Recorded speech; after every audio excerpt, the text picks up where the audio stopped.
बिस्मिल्लाहिर्रहमानिर्रहीम, अस्सलाम वालेकुम। मेरा नाम साहिर लोधी, आप देख रहे हैं आपका Sahir and a very good morning to you.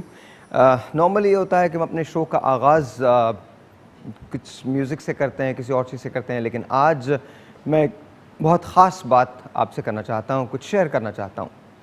आज 79th डे है, जो तसल्लुत है हिंदुस्तान का, उसका आज 79th डे है।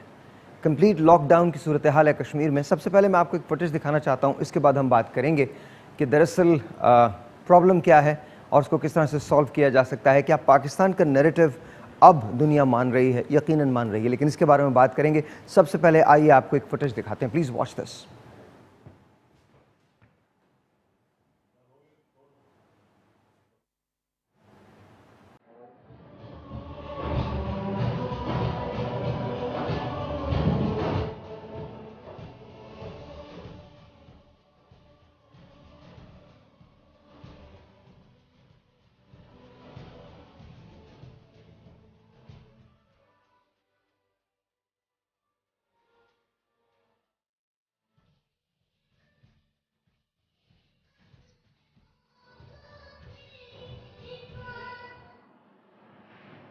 आपको सिर्फ ये बताना चाहता हूँ कि ये मनाजिर जो आप देख रहे हैं, ये उस कश्मीर के हैं जहाँ इंसानियत सिसक रही है।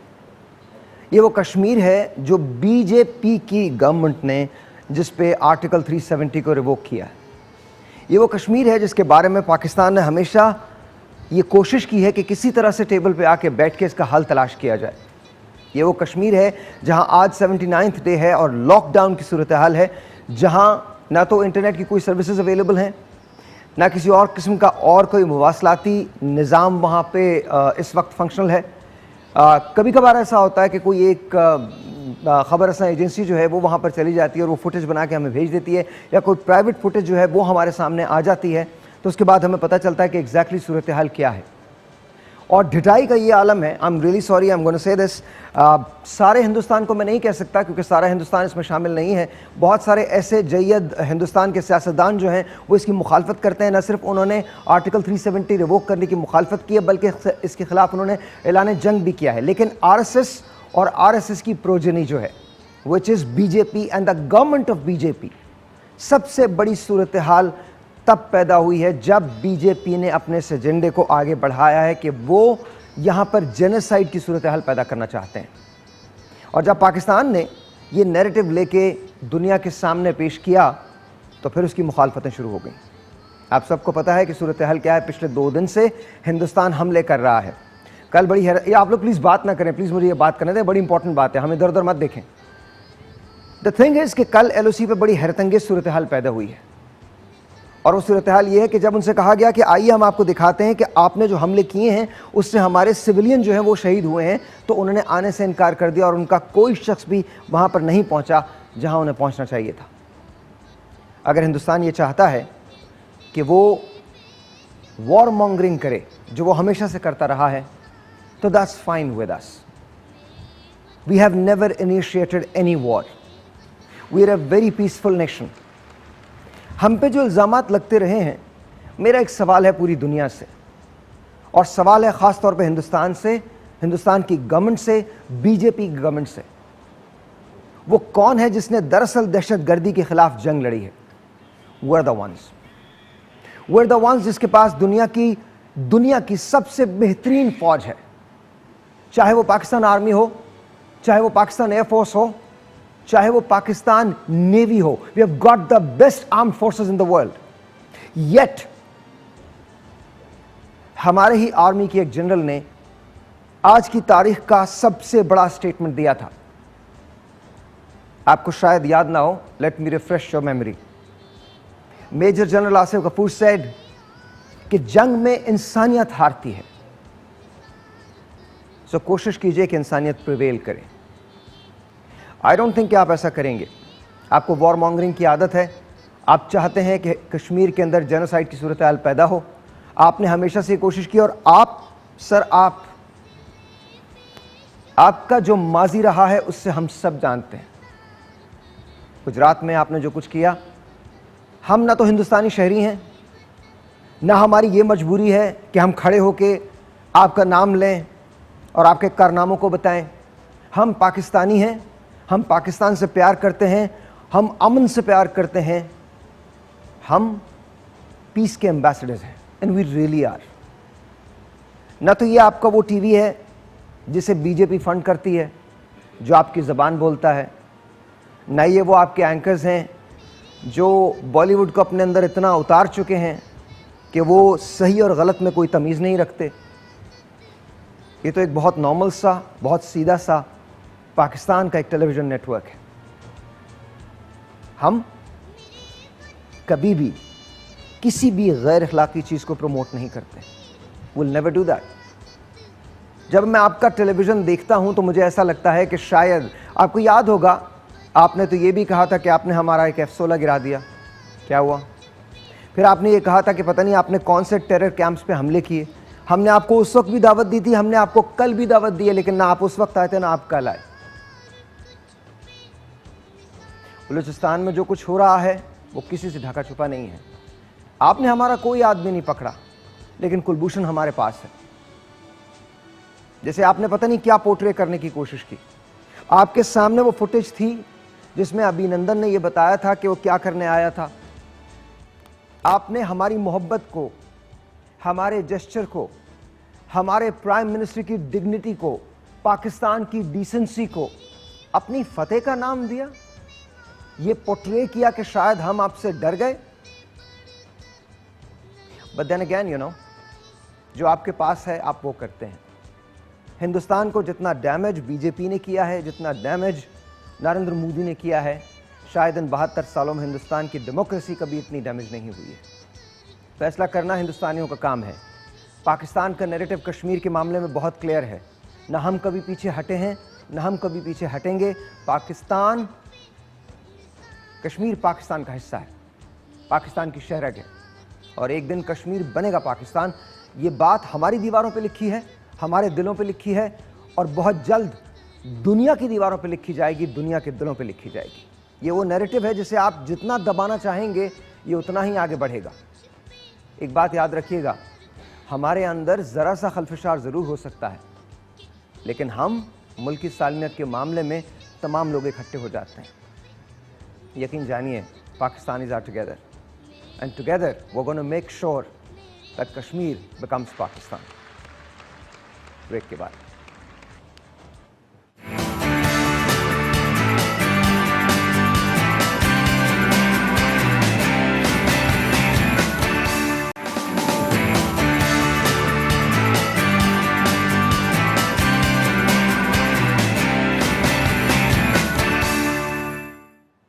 और जी, आज का ये जो पहला पोर्शन है, पहला घंटा जो है, ये हमने सिर्फ़ और सिर्फ कश्मीर के लिए रखा है। आपको ये पता है, एक चीज़ मैं ज़रूर कहना चाहता हूँ, और ये मैं बात कहना चाहता हूँ, मैं किसी भी सियासी जमात के साथ नहीं हूँ। ना तो मैं पाकिस्तान PTI, पाकिस्तान तहरीक इंसाफ का हिस्सा हूँ, ना मैं JUIF का हिस्सा हूँ, ना मैं पाकिस्तान मुस्लिम लीग नून का हिस्सा हूँ, ना मैं पीपल्स पार्टी का हिस्सा हूँ, ना मैं MKM का हिस्सा हूँ। मैं एक आम पाकिस्तानी हूँ, और मैं आपसे रिक्वेस्ट करता हूँ कि इस अहमियत को अब हमें समझना होगा। मेरी बहनें जो मुझे देख रही हैं इस वक्त, ख़ास तौर पे, और मेरे वो लोग, वो दोस्त मेरे जो टेलीविज़न पे इस वक्त मुझे देख रहे हैं और घरों में हैं या दफातर के अंदर हैं और उनके पास TV1 जो है वो इस वक्त आ रहा है, आपसे एक रिक्वेस्ट करता हूँ कि ये नेशनल इंटरेस्ट का मैटर है, और इसके लिए हम कश्मीर के लिए हमेशा खड़े होते हैं, लेकिन हमको और करना पड़ेगा। अभी हुनुस दिल्ली दूर अस्त, और बात ये दुरुस्त है, अभी दिल्ली बहुत दूर है। जो लॉबी है वो बेतहाशा काम कर रही है। आज हमने सिलसिले में बात करने के लिए बुलाया है, दावत दी है कुछ लोगों को जो हमारे साथ हैं, हमारे दोस्त हैं। अक्सर इनसे मुलाकात होती रहती है और इनसे बातें सीखने को, समझने को मिलती रहती हैं। पाकिस्तान तहरीक इंसाफ से फ़िज़ा ज़ीशान साहब यहाँ तशरीफ़ रखती हैं। अस्सलाम वालेकुम, कैसी हैं मैम आप? ठीक है, सुबह बखैर। हमारे साथ अकबर नकवी साहब हैं। अकबर नकवी साहब, अस्सलाम वालेकुम सर, हाउ आर यू? कैसे हैं आप? ठीक ठाक है, टॉपिक हो। Thank you very much. And of course Mahfooz यार खान साहब हमारे साथ तशरीफ़ रखते हैं। अस्सलाम वालेकुम। बहुत शुक्रिया। मैं आपसे शुरू करता हूँ। मैं धरने के बारे में कोई बात नहीं करना चाहूँगा, इवन दो कि मुझे लगता है कि धरने चाहे वो PTI के हों या मौलाना फजल रहमान साहब के हों, धरने मुल्क के लिए गलत होते हैं, वो नहीं होने चाहिए। हैविंग दैट सेड, मेरे ख्याल में मुज़ाकरात के दरवाज़े खुले होने चाहिए और मुज़ाकरात को होना चाहिए। मौलाना साहब को भी ये बात माननी चाहिए और पाकिस्तान तहरीक इंसाफ को भी ये बात माननी चाहिए। एट द सेम टाइम जो टाइमिंग है वो बहुत क्रूशल है, टाइमिंग बेतहाशा क्रूशल है। आई थिंक मैसेज ये जाना चाहिए कि हम इस एक मसले पे पूरा मुल्क इकट्ठा है, तो मुझे थोड़ा सा उसमें प्रॉब्लम नज़र आ रहा है। आप क्या कहते हैं? आप बिल्कुल ठीक कह रहे हैं। असल बात टाइमिंग्स की है। हर एक का एहतजाज करने का अपना एक राइट होता है, हर पार्टी का अपनी मौका होता है और उसमें करने में कोई हर्ज भी नहीं है। बिल्कुल कोई हर्ज लेकिन जब आप ये देख रहे हों कि एक आपके इतना बड़ा इशू जो कि आपके मुल्क की शहरग है और जिसको कि हमेशा से एक बहुत बड़ी इम्पोर्टेंस हासिल है, आप देख रहे हैं कि वो इस वक्त ऐसी टाइम पे है that is the beginning of the end. एक वक्त गुजर गया, एक तहरीक जो है वो इस तरह अब जोर पकड़ गई है कि वो इंशाल्लाह अपने हतमी अंजाम तक पहुंचेगी। आपको साफ नज़र आ रहा है, any one can see it. लेकिन इन लोगों ने इस चीज़ को बलाए ताक रख के सिर्फ अपनी इंटरनल पॉलिटिक्स के लिए इस वक्त जो ये कदम उठाया, हक इनका था, कर सकते हैं, ये बिल्कुल प्रोटेस्ट कर सकते हैं, लेकिन सिर्फ ये बात जो ये गलत है जिससे इनकी बदनीयती साफ जाहिर है, वो ये है कि इस वक्त नहीं करना चाहिए था। इस वक्त कुछ भी हो जाता। फैसल साहब, यहाँ मैं एक रिक्वेस्ट आपसे करना चाहता हूँ, एक रिक्वेस्ट अगर मुझे इजाज़त, सिर्फ एक रिक्वेस्ट करना चाहता हूँ।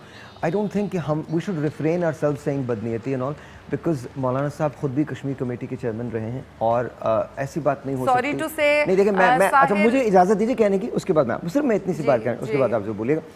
मेरे ख्याल में हर वो पाकिस्तानी, चाहे उसका ताल्लुक JUIF से हो या पाकिस्तान तहरीक इंसाफ से हो या पीपल्स पार्टी से हो या MQM से हो या किसी भी जमात से हो, वो सिर्फ पाकिस्तानी है और हर पाकिस्तानी के लिए कश्मीर बहुत इम्पोर्टेंट है। हर पाकिस्तानी की शहरग कश्मीर है। बेशक आप ठीक कह रहे हैं, लेकिन सिर्फ एक इतनी बड़ी रिस्पॉन्सिबिलिटी जो मौलाना साहब के सर पे थी इतने अरसे तक, सिर्फ मेरा एक सवाल है कि उसमें उन्होंने क्या किया था उस वक्त? उन्होंने वो तो ऐसी आपको कौन ब्लेम सी करते हैं ना, वो ये कहते हैं कि जब तक हम थे, कश्मीर कमेटी के चेयरमैन होने का ब्लेम करते हैं। नहीं, वो ये नहीं कहते। वो ये कहते हैं, मौलाना साहब ये कहते हैं कि जब तक मैं कश्मीर कमेटी का चेयरमैन था, किसी की हिम्मत नहीं थी कि वो आर्टिकल 370 को रिवोक करता। जबकि अच्छा ये बात आप भी मानिए, असल में 370 को रिवोक इसलिए किया गया बिकॉज बीजेपी के मैनिफेस्टो के अंदर था कि अगर वो आ जाते हैं तो वो आर्टिकल 370 को रिवोक करेंगे। और खान साहब ने जाहिर है मोदी साहब से ये कहा था कि ठीक है हम पीस को प्रिवेल करेंगे, हम बात करेंगे एंड ऑल दैट। उन्होंने उनकी बात नहीं मानी।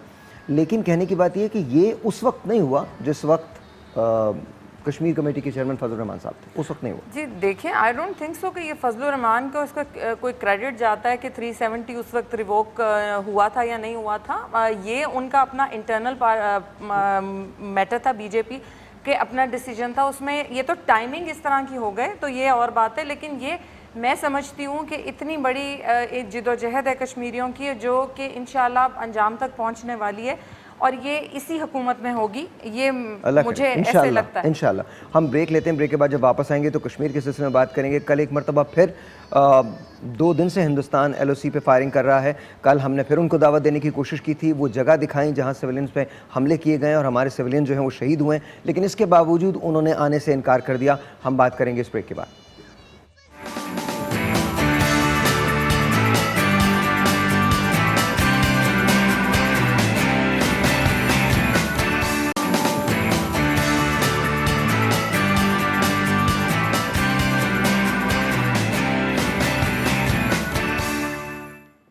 Alright ji, once again welcome back. बड़े क्रूशल हालात हैं, बहुत ज़्यादा क्रूशल हालात हैं।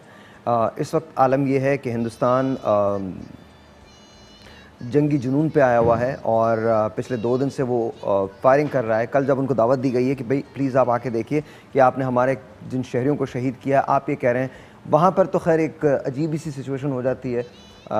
बहुत सारे उनके एंकर्स हैं जिनमें एक बहुत प्रोडामिनेंटली उनको अक्सर पूरा हिंदुस्तान ही देखता है। रात 9 बजे वो शुरू होते हैं और इसके बाद फिर वो बोलते रहते हैं और उनका बस नहीं चलता। कभी वो किसके बारे में बात करते हैं, कभी वो किसके बारे में बात करते हैं, कभी वो पाकिस्तान को पता नहीं कहाँ से किससे मिला देते हैं।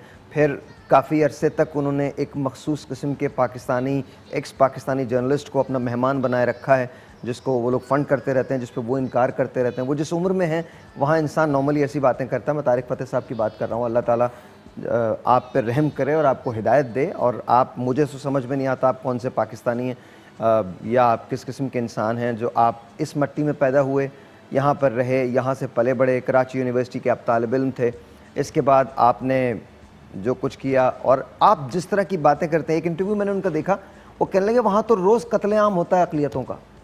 अल्लाह ताला आप पे भी रहम करे और मेरे उन हिंदुस्तानी बहन भाइयों पर रहम करे जो इस किस्म के शोज़ देखते हैं और इन पागलों को बैठ के सुनते हैं। आप लोगों का मजाक उड़वाते हैं। ये वही आपका मीडिया है जिसने ये बताया था कि आपने हमारा F-16 गिरा दिया है। खुदा का खौफ कीजिए, खुदा का खौफ कीजिए। ये दुनिया के अंदर आप अपनी तज़ीक करवा रहे हैं, लोग आप पे हंस रहे हैं। मेरे जितने हिंदुस्तानी दोस्त हैं वो सारे के सारे कश्मीर के इशू पे हमारे साथ हैं, हमारे साथ हैं, हमारे, उन्हें पता है। वो कहते हैं जी कश्मीरियों को हक रायदही होना चाहिए, जबकि बीजेपी का मैनिफेस्टो, ये बीजेपी कहाँ से स्टेम होती है? आरएसएस से निकल के आती है। आरएसएस कौन है? एक हिंदू फंडामेंटलिस्ट जमात है जिसका मकसद ये है कि मुसलमानों को ख़त्म कर दिया जाए। ऐसा होने नहीं वाला। हमारा ये नैरेटिव आज हो सकता है। देखिए ये आइसोलेशन जो है, जो हमारी आइसोलेशन है, जिसमें अक्सर लोग कहते हैं 24 ममालिक के वोट की ज़रूरत हमें नहीं मिली, ये आइसोलेशन हमारी आज की नहीं है। खुदा का वास्ता, हर इल्ज़ाम, मैं ना तो इस गवर्नमेंट के लिए सपोर्ट कर रहा हूँ, ना मैं उस गवर्नमेंट को सपोर्ट कर रहा हूँ, लेकिन हर इल्ज़ाम इस गवर्नमेंट पर नहीं आ सकता। आइसोलेशन का शिकार हम बहुत पहले से हो गए थे। आहिस्ता आहिस्ता अब हम खुल रहे हैं, हमारे नैरेटिव दुनिया के पास जा रहे हैं और हर शख्स की जिम्मेदारी है कि वो बिला तफरीक इस नैरेटिव को आगे पहुँचाए। कश्मीर हमारी शहरग है, कश्मीर हमारा हिस्सा है और कश्मीर हमारा हिस्सा रहेगा। लेकिन इस वक्त सबसे इंपॉर्टेंट बात यह है कि कश्मीरी अपनी जंग लड़ रहे हैं और उस जंग के अंदर हमें ये देखना है कि हम उनका साथ कैसे दे सकते हैं। आपकी तरफ आता हूँ, उसके बाद आप दोनों से मैं सवाल करूँगा। ऐसी सूरत हाल में जब इतनी क्रूशल सिचुएशन है, हुकूमत ने ऐलान किया कि 27 तारीख को आप लोग डे मना रहे हैं, तो आपकी स्ट्रैटेजी क्या है? किस तरह से आप बाकी जमातों को अपने साथ लेके चलेंगे?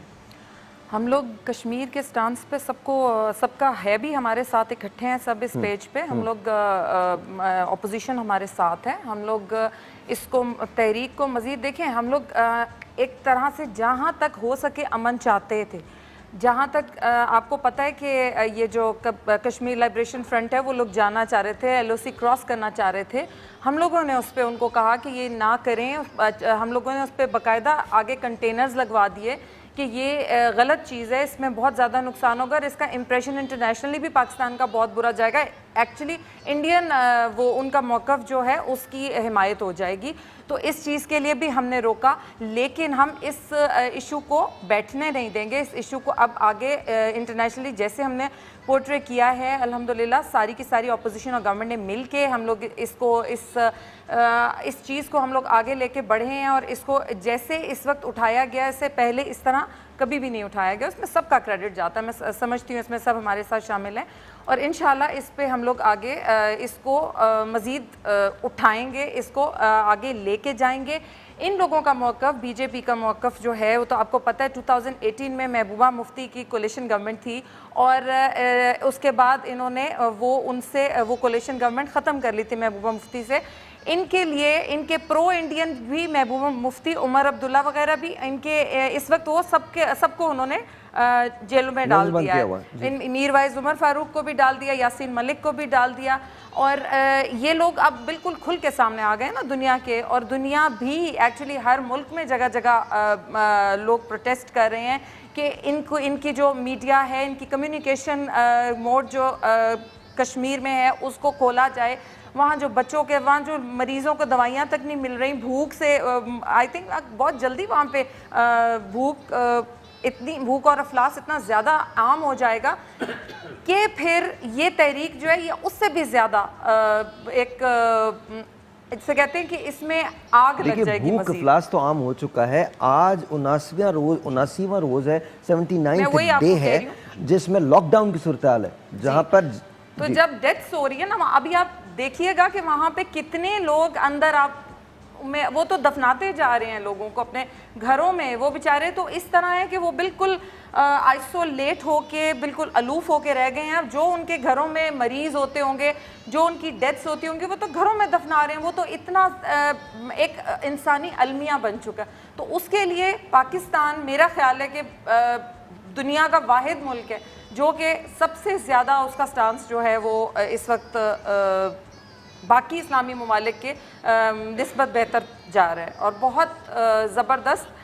हम लोगों ने जैसे UN में आपने देखा प्राइम मिनिस्टर की तकरीर जो थी वो बहुत ज़बरदस्त थी। उस दिन मेरा आपके साथ शो था सुबह और मैंने आपको कहा था कि आप देखिएगा कि किस तरह की उन्होंने स्पीच करेंगे। बड़ी कॉम्प्रिहेंसिव स्पीच थी, उसमें उन्होंने इस्लामोफोबिया को बहुत ज़बरदस्त एक्सप्लेन किया और निडर तरीके से किया और दुनिया ने देखा कि ये एक्चुअली क्या चीज़ है, इसको किस तरह दुनिया को बताया जाता है। फिर नबी करीम सल्लल्लाहु अलैहि वसल्लम की उन्होंने जैसे इजहार किया कि हमारे दिल उनके साथ कैसे लिंक्ड अप हैं, और इसकी वजह से हम दुनिया के एक एक मुसलमान के साथ कैसे हमारे दिल पिरोए में आपस में नबी पाक की मोहब्बत में पिरोए में। और हम लोगों का आप और तरह से लेते हैं। जैसे कि वो कह रहे थे कि आप जब वो इंग्लैंड गए थे तो उन दिनों उन्होंने देखा कि जीसस क्राइस्ट पे उन्होंने एक मज़ाहिया मूवी बनाई, तो वो और तरह से लेते हैं। हमारा तो बिल्कुल ही और तरह से है। तो ये चीज़ जो है वो उन्होंने बताई लोगों को, और लोगों को समझ आई पूरी दुनिया में। उसके बाद आप देखें कि कहाँ कहाँ क्या क्या कुछ हो रहा है, और इंशाल्लाह मुझे पूरी उम्मीद है कि ये तहरीक जो है अब अपने अंजाम को पहुँचेगी और कामयाब होंगे, और कश्मीरियों को उनका आखिरकार हक़ खुद इरादियत मिलेगा। सर मैं कुछ ऐड करना चाहूँगा। जो बातें हो रही हैं, definitely we are watching on TV channels, everything we know. दो तीन की पॉइंट्स हैं जो मैं डिस्कशन करना चाहूँगा, we can focus on that. ये जो मैडम ने बिल्कुल सही बातें फरमाई हैं कि भूख है, प्रॉब्लम, यस, पर दो तीन बड़े आई हैं चीज़ें। First of all, this is not only a Pakistani issue, it's international issue, international world का इशू है, उनकी बुक्स पे ये इशू है। वन, दूसरा ये है कि जो मोदी को मैं देख रहा हूँ, देखिए I am a simple Pakistani, हमारी कोई रिसर्च भी होती है आपस की, बट एनालिसिस में पर्सनल एनालिसिस है कि मोदी ने बहुत बड़ा डिज़ास्टर इसलिए किया है कि वो चाह रहा है कि इसके टाइम फ्रेम में, जब तक ये प्राइम मिनिस्टर है, मे बी फ्यू ईयर्स, इसमें something should happen in favour of India, और यहाँ कुछ हो जाए, विच ए डिज़ास्टर फॉर हिम। हो सकता ही नहीं, बिकॉज उसकी अपनी जो गवर्नमेंट है, अपोजिशन पार्टी, आप जैसे आपने स्टार्ट में फरमाया है, बिल्कुल ठीक है, वो अगेंस्ट हैं इसके। सो जब तक continuity of this stupid efforts उसने स्टार्ट किए वे नहीं होंगे, it can be resolve through in इस टाइम फ्रेम। जब ये टाइम फ्रेम ख़त्म होगा इसका, 2 ईयर्स के बाद, 3 ईयर, जितना भी टाइम इसका रह गया है, अगर जिंदा रहा, आई होप ही डाइज, तो क्या जो नई गवर्नमेंट आएगी या नए लोग आएंगे उसको कंटिन्यू करेंगे? वन, अगर नहीं करते, what will be the response in the world? One. दूसरी बात यह है कि इंटरनेशनली मैडम बिल्कुल सही कह रही है। देखिए अकबर भाई, हमें एक बात माननी पड़ेगी, और मैं माजरत चाहता हूँ इस बात को। अब मैं दुनिया की तरफ नहीं देखना, मैं सर मैं उसके बाद आप बात कीजिएगा। सर ये कहना कि अगर मोदी चले जाते हैं तो क्या होगा, मोदी चले जाएंगे, मोदी जैसा कोई और आ जाएगा, ये तो माइंडसेट है वहाँ। देखिए मुझे इजाज़त दीजिए, उसके बाद आपको, ये तो माइंडसेट है। हम ये जो दूसरी तरफ देखते हैं, मेरा इख्तलाफ कहाँ आता है? मेरा इख्तलाफ ये आता है, we have to stop looking for help, that's it. वो Pakistanis, we can do anything. अब हमको एक साथ इकट्ठे होकर करना है, हेल्प विद एवरीथिंग दैट, को किसका नहीं चाहिए किसी मुल्क की help, we'll do it, we'll make sure that we do it. We should become the leaders, we should not become the followers. We should not be looking for aids, we should not be looking for loans, we should be doing everything in our country. हम जा रहे हैं ना, हम गुजर रहे हैं ना इस चीज़ से, हम भूख से भी गुजर रहे हैं, हम प्यास से भी गुजर रहे हैं, हम बेरोजगारी से भी गुजर रहे हैं, हम महंगाई से भी गुजर रहे हैं, हम सब चीज़ों से गुजर रहे हैं, हम और गुजर जाएंगे। But let's make sure that Pakistan को सही मानों में हम एक इकोनॉमिक हब बना दें। We don't need anyone. ये सारा जो आज अगर हिंदुस्तानी सब कुछ कर रहा है, तो खेल सारा इकोनॉमिक्स का है, इसके अलावा कोई खेल नहीं है। मुझे एक ब्रेक लेने दे, ब्रेक के बाद मैं इसको ओपन करता हूं आपको। जी एक छोटा सा ब्रेक है जी, मिलते हैं ब्रेक के बाद।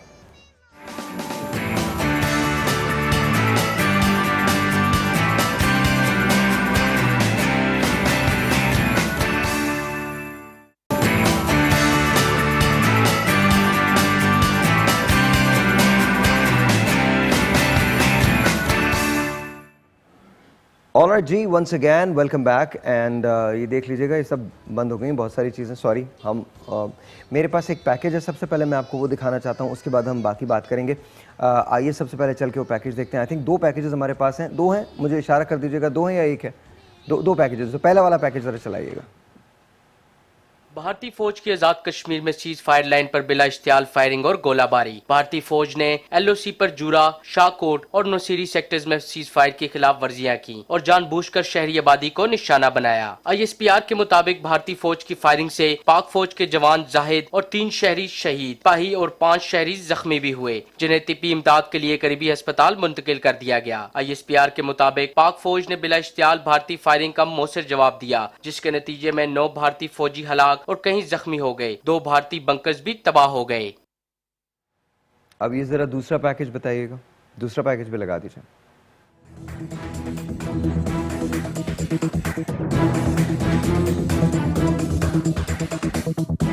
सड़कें सुनसान, गलियों में सन्नाटे का राज। मकबूजा कश्मीर में जिंदगी अजीरन, तवील कर्फ्यू और कारोबार की बंदिश। वादी में अशियाए खुरनोश समेत अद्वियात की किल्लत ने डेरे डाल दिए। ट्रांसपोर्ट न होने के बायस मरीजों को अस्पताल नहीं पहुंचाया जा सकता। वादी में मुस्लिम आबादी को डराने के लिए RSS के गुंडों का मार्च। दूसरी जानिब वादी के नौजवान भी मोदी सरकार के खिलाफ डट कर मुकाबला करने के लिए पुरअज़्म। जायदादों की फरोख्त के लिए मुहिम का आगाज कर दिया। मुख्तलिफ मकामात पर पोस्टर चस्पा कर दिए। शहरियों से मकान और दीगर प्रॉपर्टी गैर कश्मीरियों को फरोख्त न करने की अपील कर दी। दूसरी जानिब कश्मीरी रहनुमा महमूद अहमद सागर ने कंट्रोल लाइन पर भारतीय फोर्सेस की फायरिंग की मजम्मत की और आलमी बरादरी से नोटिस लेने का मुतालबा किया है। इट्स हाई टाइम कि आलमी बरादरी इस चीज़ का नोटिस ले।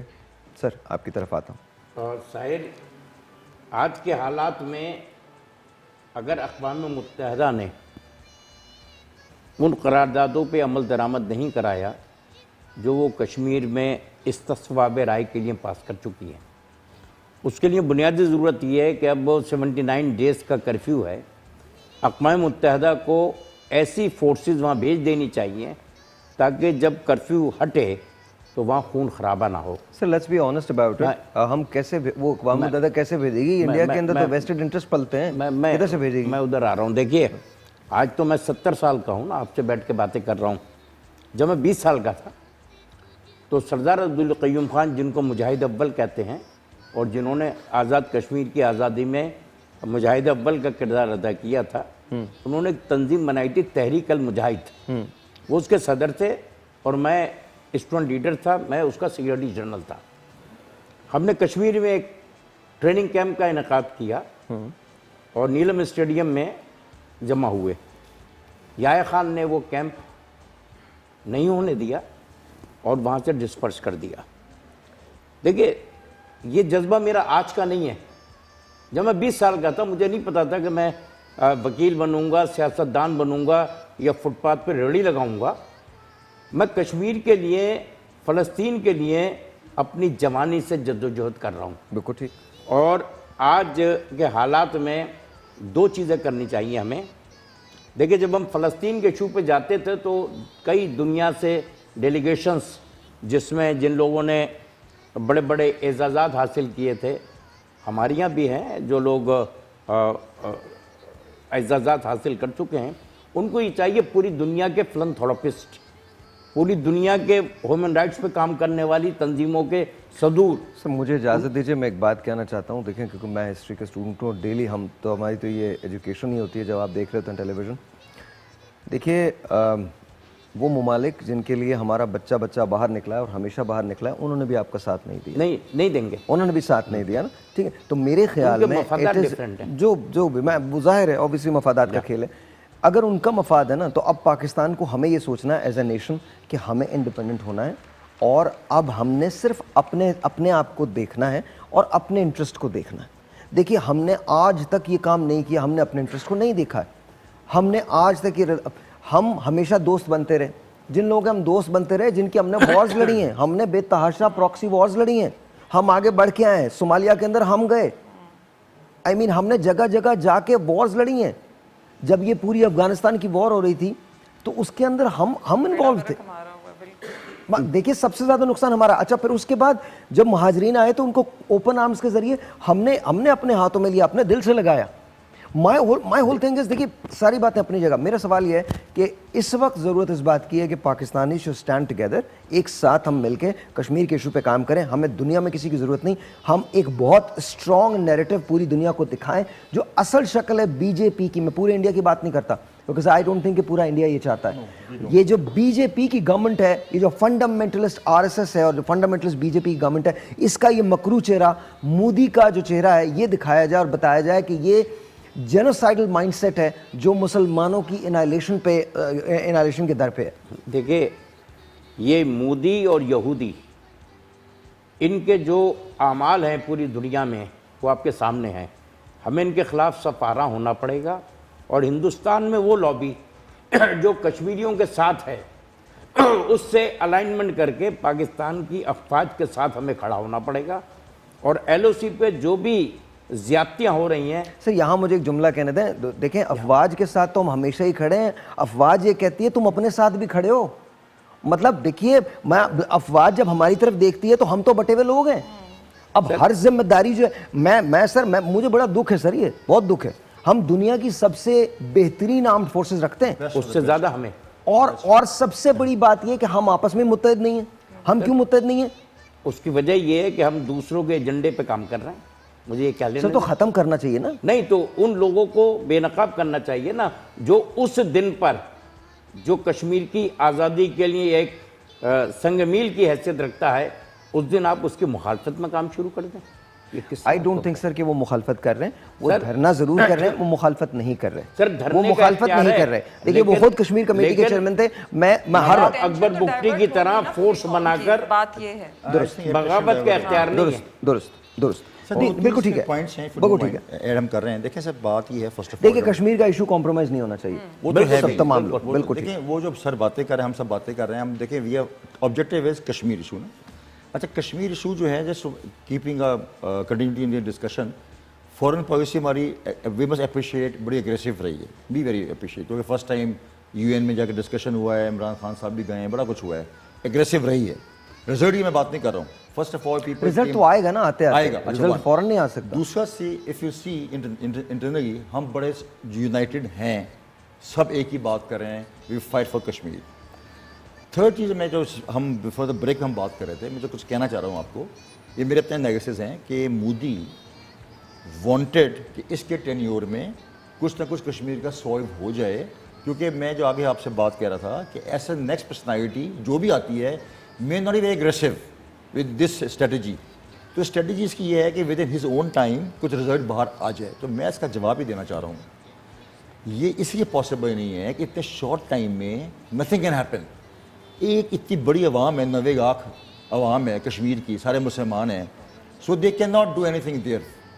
आखिरी जो बात मैं कहूँगा बिफोर डिस्कस मोर, कि कश्मीरीज़ के साथ स्ट्रेंथ उनकी ये है कि जो नस्ल कुशी की ये बात करते हैं, ये पॉसिबल ही नहीं है। इतने बड़े ग्रुप को वो चेंज नहीं कर सकते टू नॉन मुस्लिम इन्वायरमेंट्स में। तो ये जो इन्वायरमेंट्स हैं उसमें इंडिया को दुनिया सपोर्ट कर रही है, 2-3 कंट्री, दुनिया नहीं 2-3 कंट्री सपोर्ट कर रही हैं इस स्ट्रेटजी के ऊपर। We know those 2 countries. उन 2 कंट्रीज़ को ये नहीं पता कि जो इंडिया की ह्यूमन रिसोर्स है वो इस काबिल ही नहीं है ही कैन कि वो इस किस्म की स्ट्रेटजी को ग्राउंड पे शो कर सके। ये मैं बात कहना चाह रहा हूँ। Because of weak Indian arm forces छोड़ दें, ह्यूमन रिसोर्स इनकी पैथेटिक है, ज़ीरो है।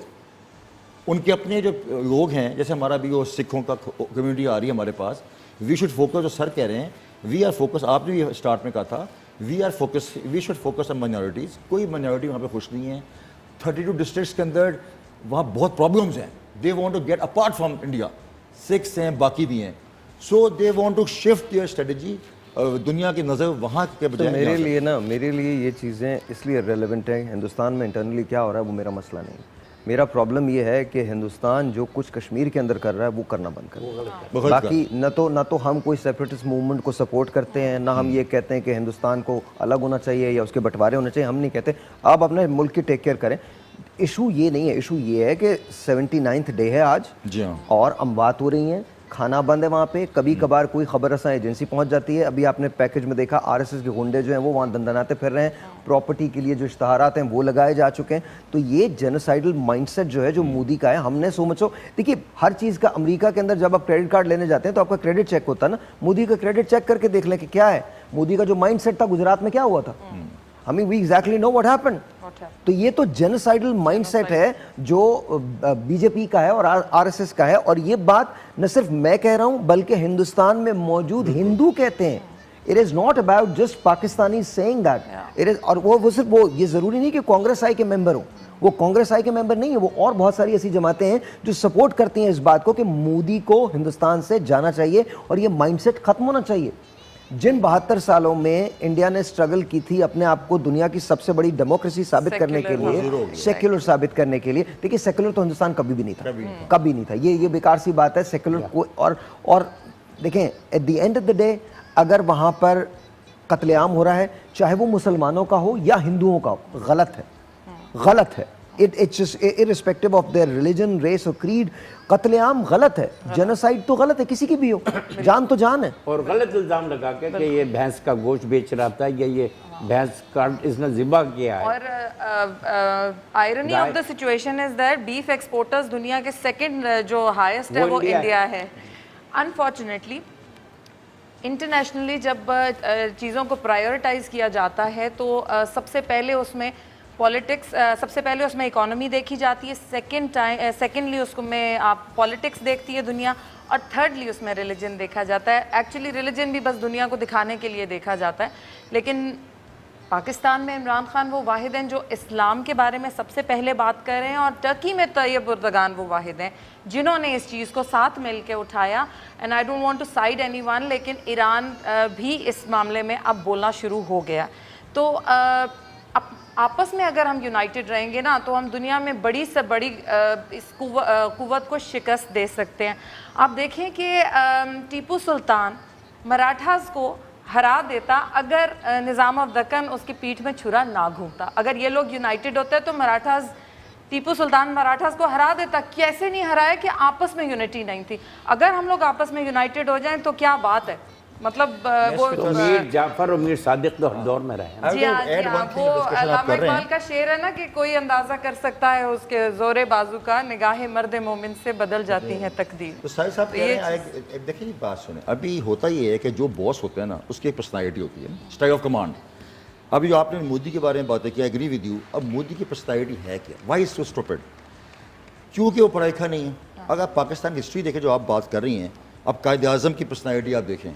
अब कायद आज़म जब वो पाकिस्तान के माशरा बना रहे थे उस वक्त ही नेवर फॉलो, जैसे आपने स्टार्ट किया ही ने फॉलो इंग्लिश। उनको पता जब मेज़ पे आएंगे आई बीट देम।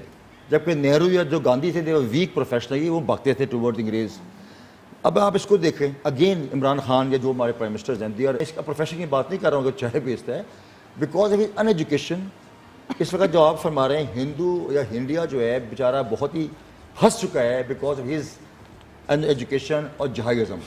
अब वो क्या कर रहा है? अब आप देखें सॉइडू से इस 2020 आ रहा है। मैंने कभी इंडिया में जो आप टीवी शोज़ की बात करें नहीं देखा कि हमने कोई नासा में कुछ अचीव करना है, हमने कोई सैटेलाइट्स बनानी है, हमने कोई दुनिया को फतह करना है। ही वर टॉक अबाउट वो जो सर कह रहे हैं भैंस बत्ती बंद कर दो, वो जो हम बचपन में करते थे ना सर चौथी जमात में, हवा निकाल दो मोटरसाइकिल की, पानी रोक दो। तो ही is doing this stupid because immaturity, incompetency. And जो उसकी टीम है, इसकी टीम में 3-4 लोग हैं जो उसकी मदद कर रहे हैं, वो भी इसी किस्म के हैं। जो उनका सिस्टम है, बाकी जो लोग अगेंस्ट हैं, उसकी जो गवर्नमेंट के सियासतदान है वो उसके अगेंस्ट है। आप टीवी चैनल में खुद देखते हैं, हम भी देखते रहते हैं। So what is issue? Issue is this is a defeated Indian strategy which is going to be dissolved आप देखा very soon because they have got nothing in hand to go further. I hope बहुत बहुत शुक्रिया sir, thank you so very much. बहुत शुक्रिया फिजा आपका, बहुत बहुत शुक्रिया, thank you so very much. मैंने आज ख़ास तौर पे ये पहला घंटा जो रखा था ये कश्मीर, अब हम अपना रेगुलर शो करेंगे लेकिन ये पहला घंटा कश्मीर के लिए रखा था। एक बार फिर मैं आपको ये बताना चाहता हूँ, कहना चाहता हूँ और इल्तिजा करना चाहता हूँ, अपील करना चाहता हूँ टू ऑल द पाकिस्तानीज़, जितने लोग मुझे सुन रहे हैं, देख रहे हैं, प्लीज़ खुदा का वास्ता कश्मीर का साथ दीजिए, कश्मीर की आज़ादी का साथ दीजिए, हमारा साथ दीजिए, पाकिस्तान का साथ दीजिए, अपना साथ दीजिए। कश्मीर पाकिस्तान की शहरग है and this is to Modi and the BJP government, Kashmir is Pakistan इंशाअल्लाह, कश्मीर बनेगा Pakistan. and that's the story. So that's the story. So make no mistakes about it. We've got the best armed forces in the world. And मैं फिर दोबारा जुमला coat कर रहा हूँ, ख़ास तौर पे उर्दू में कोट कर रहा हूँ ताकि आपको समझने में भी बहुत आसानी हो। इंसानियत ह्यूमैनिटी को कहते हैं, जंग वॉर को कहते हैं। मेजर जनरल आसिफ गफूर का ये जुमला मैं ज़िंदगी में कभी नहीं भूल सकता और दुनिया को नहीं भूलना चाहिए।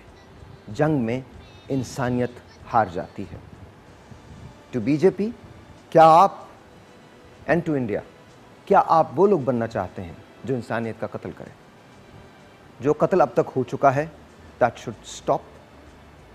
लोगों को कैफर किरदार तक पहुंचाएं, उन्हें सजाएं दिलवाएं और कश्मीर को आज़ाद करें। ब्रेक के बाद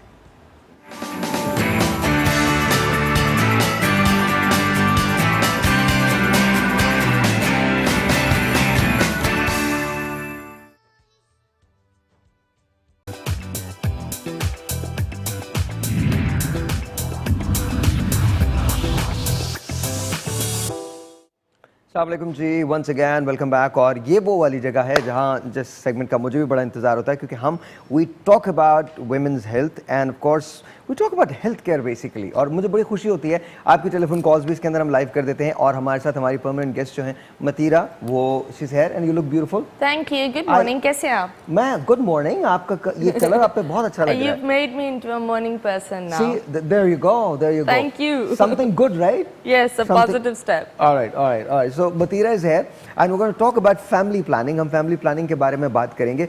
फैमिली प्लानिंग इतना वास्ट सब्जेक्ट है कि अगर हम उसके बारे में बात करना शुरू करते हैं तो 1, 2, 3, 4, 5, 6, 10 प्रोग्राम्स जो हैं वो बिल्कुल काफ़ी नहीं होते, बल्कि 50 प्रोग्राम्स भी काफ़ी नहीं हैं। हमारे वसाइल कम होते जा रहे हैं, मसाइल बढ़ते जा रहे हैं, आबादी को कंट्रोल करना बहुत ज़्यादा ज़रूरी है और ये वक्त की नीड है। इस सिलसिले में बात करने के लिए हमारे पास हमने दावत दी है डॉक्टर सलवा को। अस्सलाम वालेकुम, कैसी हैं डॉक्टर साहब आप? ठीक ठाक हैं? She is the gynaecologist and of course doctor Areej is here. अस्सलाम वालेकुम मैम, कैसी हैं आप? ठीक ठाक हैं? अच्छा जी, Mathira, doctor Areej, doctor Salwa, my name is Sahir Lodhi. और वो जो आपको देख रहे हैं वो सारे हमारे टेलीविजन व्यूअर्स हैं जो अभी कॉल्स करेंगे। और देखिए, एक तो बहुत बड़ा मसला होता है कि हम फैमिलीज़ को रोक नहीं पाते। हम ये कहते हैं कि जी बच्चे जितने भी हो जाएं उतने अच्छे हैं। तो ये क्या कॉन्सेप्ट है और इसमें किस हद तक खातून का दखल होता है, उनकी मर्जी होती है? ये ज़रा इस पर बहस शुरू करते हैं। मेरा ख्याल है कि एक तो ये कि हम डिटरमिन नहीं कर सकते कि एक बंदे की फैमिली कितनी होनी चाहिए, ठीक है। It is actually families decision कि उनको कितने बच्चे होने बाद चाहिए। में नाश्ता कर लेना। हाँ, तो क्या कर रहे हो? हम बड़ी इंपॉर्टेंट बात कर रहे हैं। अल्लाह, चलो जो भी है बाद में कर लेना।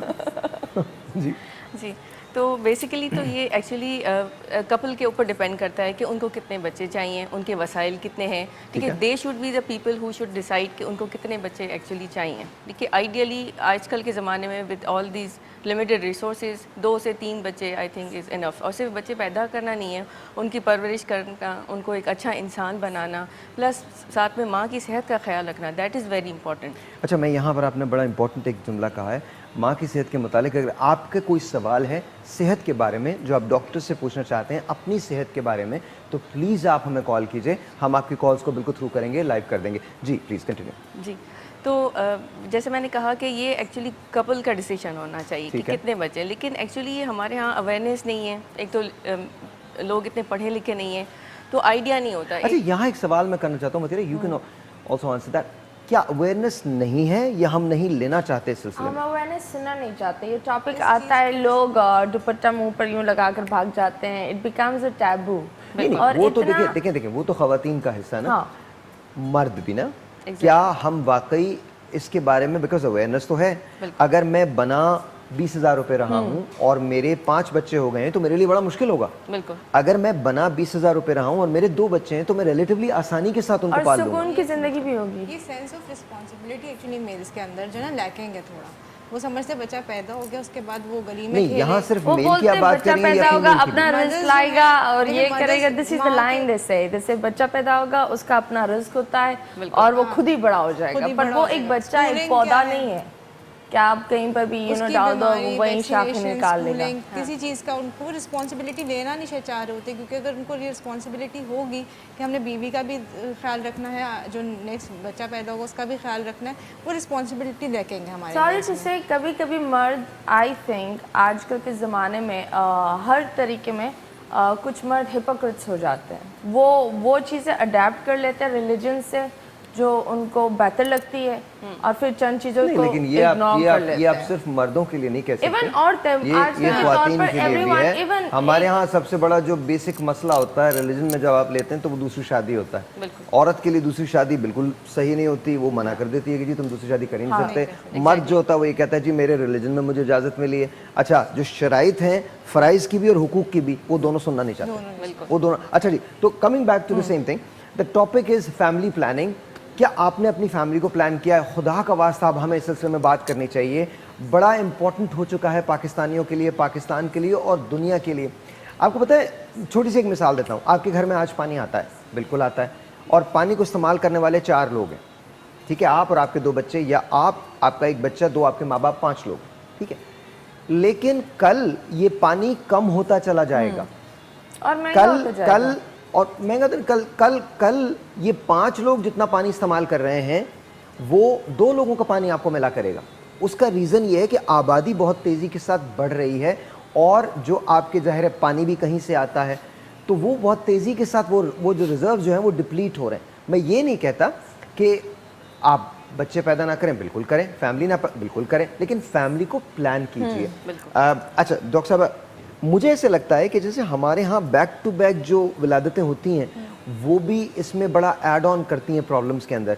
अगर गैप दिया जाए तो बेहतर अंदाज के अंदर बच्चों की परवरिश हो सकती है। Gap is very necessary. एक तो मदर की हेल्थ के पॉइंट ऑफ व्यू से भी, अगर हम इस्लामिक व्यू से भी देखें कि 2 साल दूध पिलाने का हो, उसकी वजह ये कि आप जब ब्रेस्ट फीड मदर, जो नर्सिंग मदर्स होती हैं, उनके अंदर नेचुरली जो है वो प्लान हो जाता है क्योंकि उनका साइकिल डिस्टर्ब हो जाता है। ठीक है, तो अब वो अगर अल्लाह ताला ने एक चीज़ रखी है तो उसमें कोई ना कोई हिकमत है, उसकी वजह से गैप आता है। एक बच्चा भी इतना सेंसिबल हो जाता है कि उसको पता है कि अब मैंने कुछ करना है, क्या खाना है, वो सॉलिड्स पे आ जाता है। नहीं, हमारे यहाँ होता है कि मदर की हेल्थ का भी ख्याल नहीं, बैक टू बैक जो हो रहे हैं, जो फर्स्ट चाइल्ड है उस वो भी क्योंकि डिप्राइव होता है, इग्नोर फील करता है, उसकी भी पर्सनैलिटी डिस्टर्ब होती है, उसकी हेल्थ भी डिस्टर्ब होती है। अच्छा, और मुझे ऐसे लगता है कि जैसे बिकॉज जाहिर है मोस्ट जो बर्डन होता है सबसे ज़्यादा वो तो ख़वातीन पे होता है, माँ पे होता है। जब एक बार प्रेगनेंसी हो जाती है, बच्चे की विलादत हो जाती है, आप बहुत खुश होते हैं तो वेट में गैर मामूली इजाफा भी हो जाता है अक्सर, और डिप्रेशन में ख़वातीन आ जाती हैं, उनको दोबारा से अपने आप को लाने में।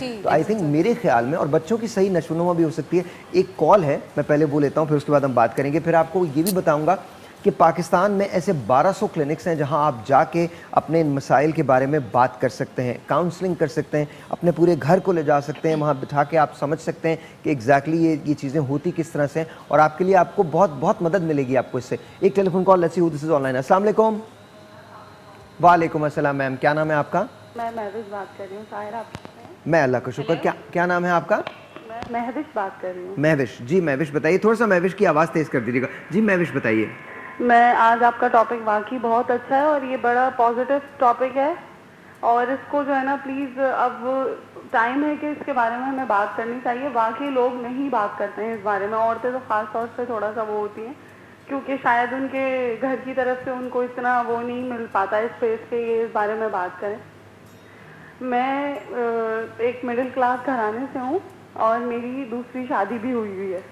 Okay. और मेरी फर्स्ट हस्बैंड से मेरी बेटी भी है जो मेरे साथ ही रहती है, अल्हम्दुलिल्लाह। और मेरे हस्बैंड जो हैं वो मुझे लगता है कि दुनिया के सबसे अच्छे हस्बैंड हैं कि उन्होंने मुझे मेरी बेटी के साथ एक्सेप्ट करा है। माशाल्लाह। ठीक है, तो और मेरे माशाल्लाह से 2 बेटे भी हैं और वो तीनों जो है ना स्कूल जाते हैं। मेरी बेटी जो है वो माशाल्लाह से 6th क्लास में है और बेटा जो है मेरा छोटा दूसरा वाला वो 4th क्लास में, और जो सबसे छोटा है वो KG 1 में है। मेरा ये सब बताने का आपको मकसद ये है कि अब मेरी फैमिली जो है ना वो कंप्लीट है। ये मेरे हस्बैंड मुझे बोलते हैं कि हमारी फैमिली कंप्लीट है, हमें और बच्चे नहीं करने। वो क्यों? क्योंकि मेरे हस्बैंड की जो सैलरी है ना मुझे पता है कि वो और बच्चे हम अफोर्ड नहीं कर सकते हैं, तो प्लानिंग करने में कोई मसला नहीं है। ये लोग जो है ना शरई तौर से बीच में ले आते हैं कि नहीं, शरीयत ये नहीं कहती है, आप बच्चे रोकते हैं, ये चीज़ गुनाह हो जाता है, ये यूँ हो जाता है, ये अल्लाह की मर्जी होती है। मुझे डॉक्टर की ये बात बहुत अच्छी लगी है कि लोग पैदा तो कर लेते हैं लेकिन ये नहीं सोचते कि उनकी तरबियत कैसे करनी है। अच्छा, हमने एक काम करना, आज तो ये इस किस्से का पहला शो है, मैं उलमा को भी बुलाऊंगा और आप यकीन जानिए उलमा, आप हैरान हो जाएंगे जब आप हमारे अपने मज़हब में वुसअतें देखेंगे तो आप हैरान हो जाएंगे। ये आप इन बातों पे बिल्कुल तवज्जो ना दें और बिल्कुल इल्ज़ाम मत दीजिए किसी भी चीज़ को। इस्लाम दुनिया का सबसे खूबसूरत मज़हब है, सबसे मुकम्मल मज़हब है, और जितनी आज़ादी इस्लाम में है दुनिया के किसी और मज़हब में नहीं है। हमने पहला प्रोग्राम कर रहे हैं, कल आप देखिएगा उलमा को भी हम बुलाएंगे, उनसे भी इस सिलसिले में हम बात करेंगे, रहनुमाई लेंगे। देखिए, ये कभी नहीं हो सकता कि हम एक मुस्लिम माशरे में रहते हुए गैर मुस्लिम अक़दार जो हैं उसको अपनाएं, लेकिन आप हमारे अपने मज़हब में इतनी वुसअतें हैं। हम कल जब बात करेंगे तो आप कल ज़रूर देखिएगा, लेकिन खुदारा अपने जहन को, अपने दिल को खुला रखिए। मैं ब्रिज बनना चाहता हूँ उन तमाम लोगों के लिए, ये प्रोग्राम ब्रिज बनना चाहता है उन तमाम लोगों के लिए जहाँ हमें नॉलेज भी पता हो और अपने मज़हब के बारे में भी पता हो। ब्रेक है जी, मिलते हैं ब्रेक के बाद।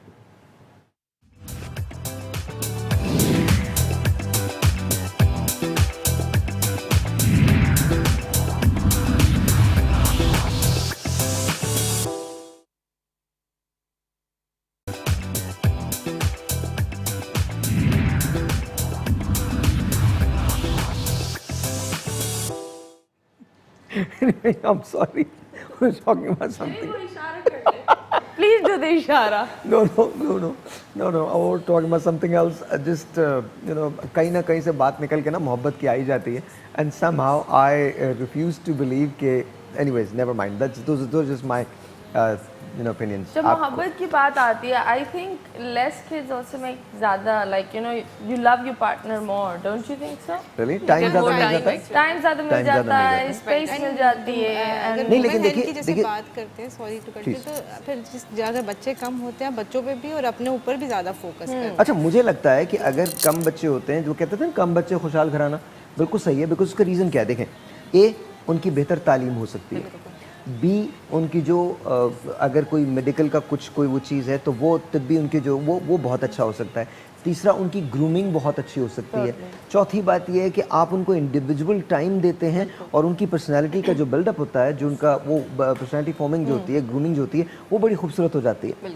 आप वैल्यूज़ उनको इनकलकेट करते रहते हैं. अगर आपके 5 या 6 या 7 बच्चे हों और वो बैक टू बैक हो जाएं, तो आपको किसी बच्चे पे भी यूँ समझ लीजिए कि अगर आपके पास एक क्लासरूम है जिसमें 35 बच्चे हैं और एक क्लासरूम है जिसमें 5 या 6 बच्चे हैं, तो आप इमेजिन कीजिए कहाँ आप ज़्यादा बेहतर तालीम दे सकेंगे.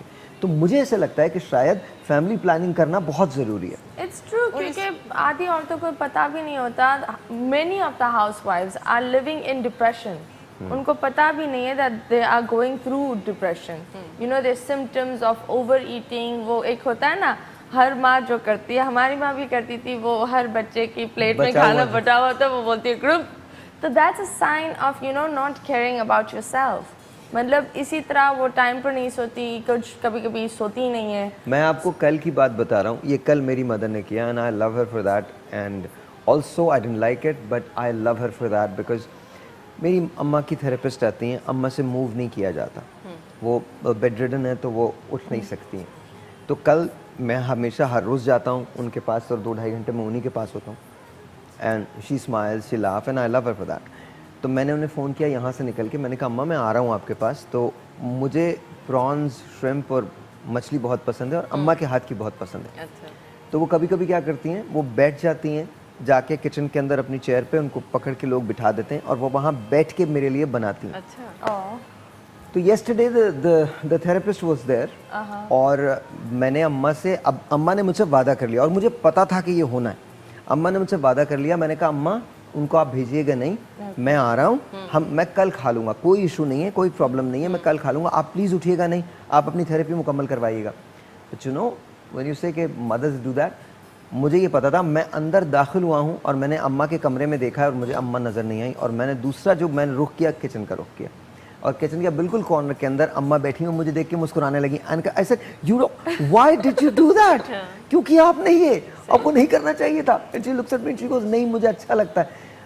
या आई नो कि आपको अच्छा लगता है, लेकिन मुझे अच्छा लगेगा अगर आपकी थेरेपी हो जाएगी, मुझे बहुत अच्छा लगेगा. लेकिन मदर्स डू दैट. वो आपको ना, माँ से बढ़कर तोहफा दुनिया में कोई नहीं हो सकता. और वो जो कुछ आपके लिए करती है वो दुनिया में कोई नहीं कर सकता. वो दुनिया में कोई नहीं कर सकता. किसी के पास इतना टाइम नहीं है कि आपकी छोटी छोटी ज़रूरियात को समझे.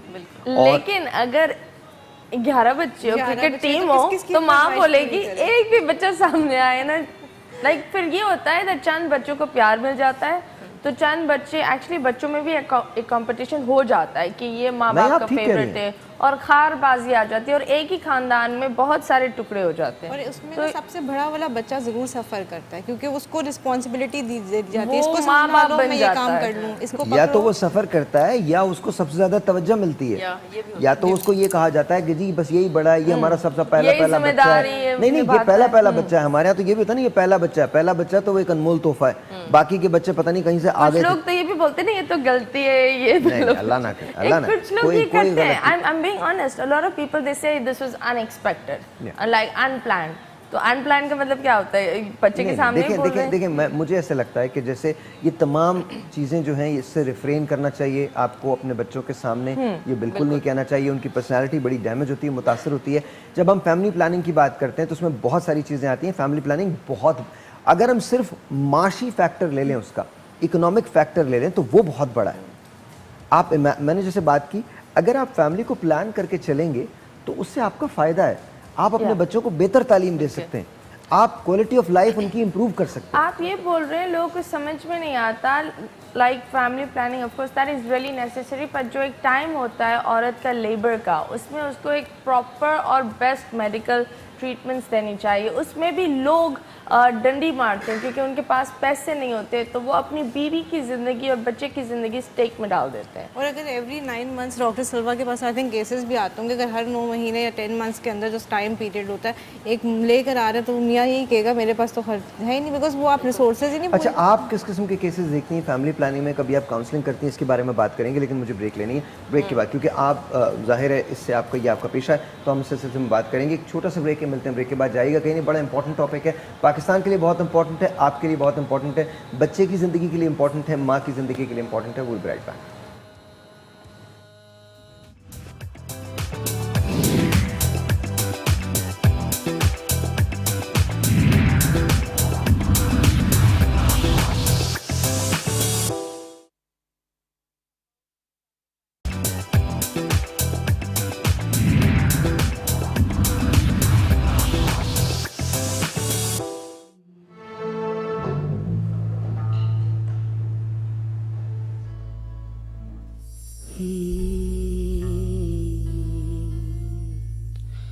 मुझे तुम नजर से गिरा तो रहे हो, मुझे तुम नजर से गिरा तो रहे हो, मुझे तुम कभी भी भुला ना सकोगे। क्षमा जो जलाए मेरी वफा ने, बुझाना भी चाहो बुझा ना सकोगे। मुझे तुम नजर से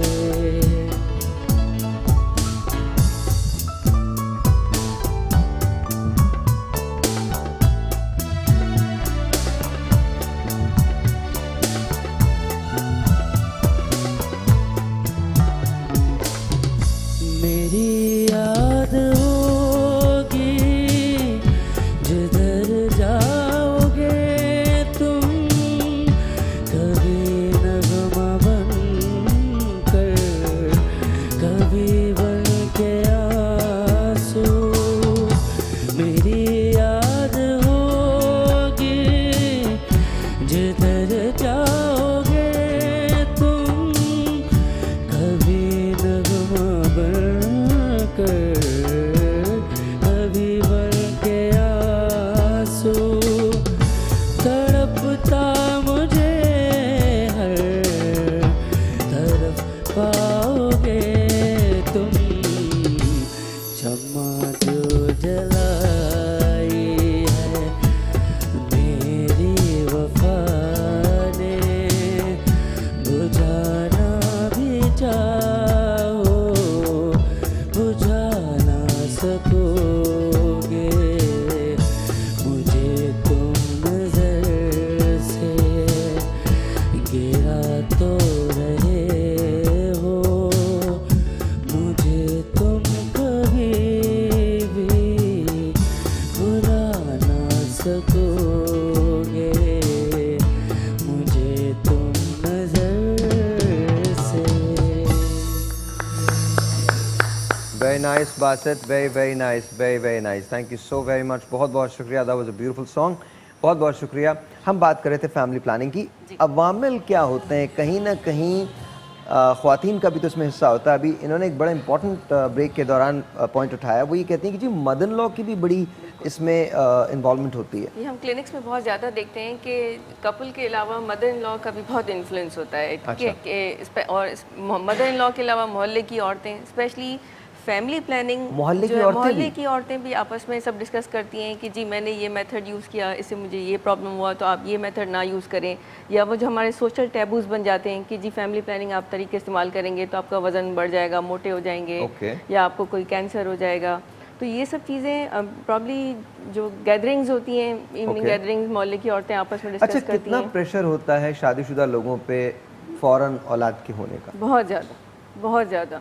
and we see a lot of patients, अभी शादी को 6 महीने नहीं हुए, 9 महीने नहीं हुए, they just come for treatment कि जी फैमिली की तरफ से प्रेशर है, स्पेशली इन लॉज की तरफ से प्रेशर है, कभी हस्बैंड की तरफ से। एंड पेशेंट यूजुअली जो फीमेल्स हैं, they start going in depression from the very first day. So अब उसमें भी बहुत रोल है कि आपका अगर आपका स्ट्रेस लेवल जितना हाई होगा, आपकी फर्टिलिटी उतना अफेक्ट होती है।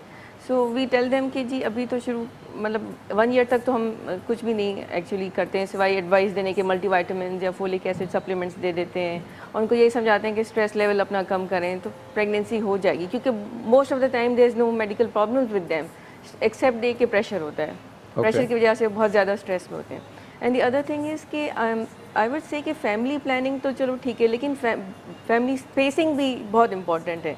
हमारे यहाँ ये कॉन्सेप्ट भी नहीं होता कि spacing is more important.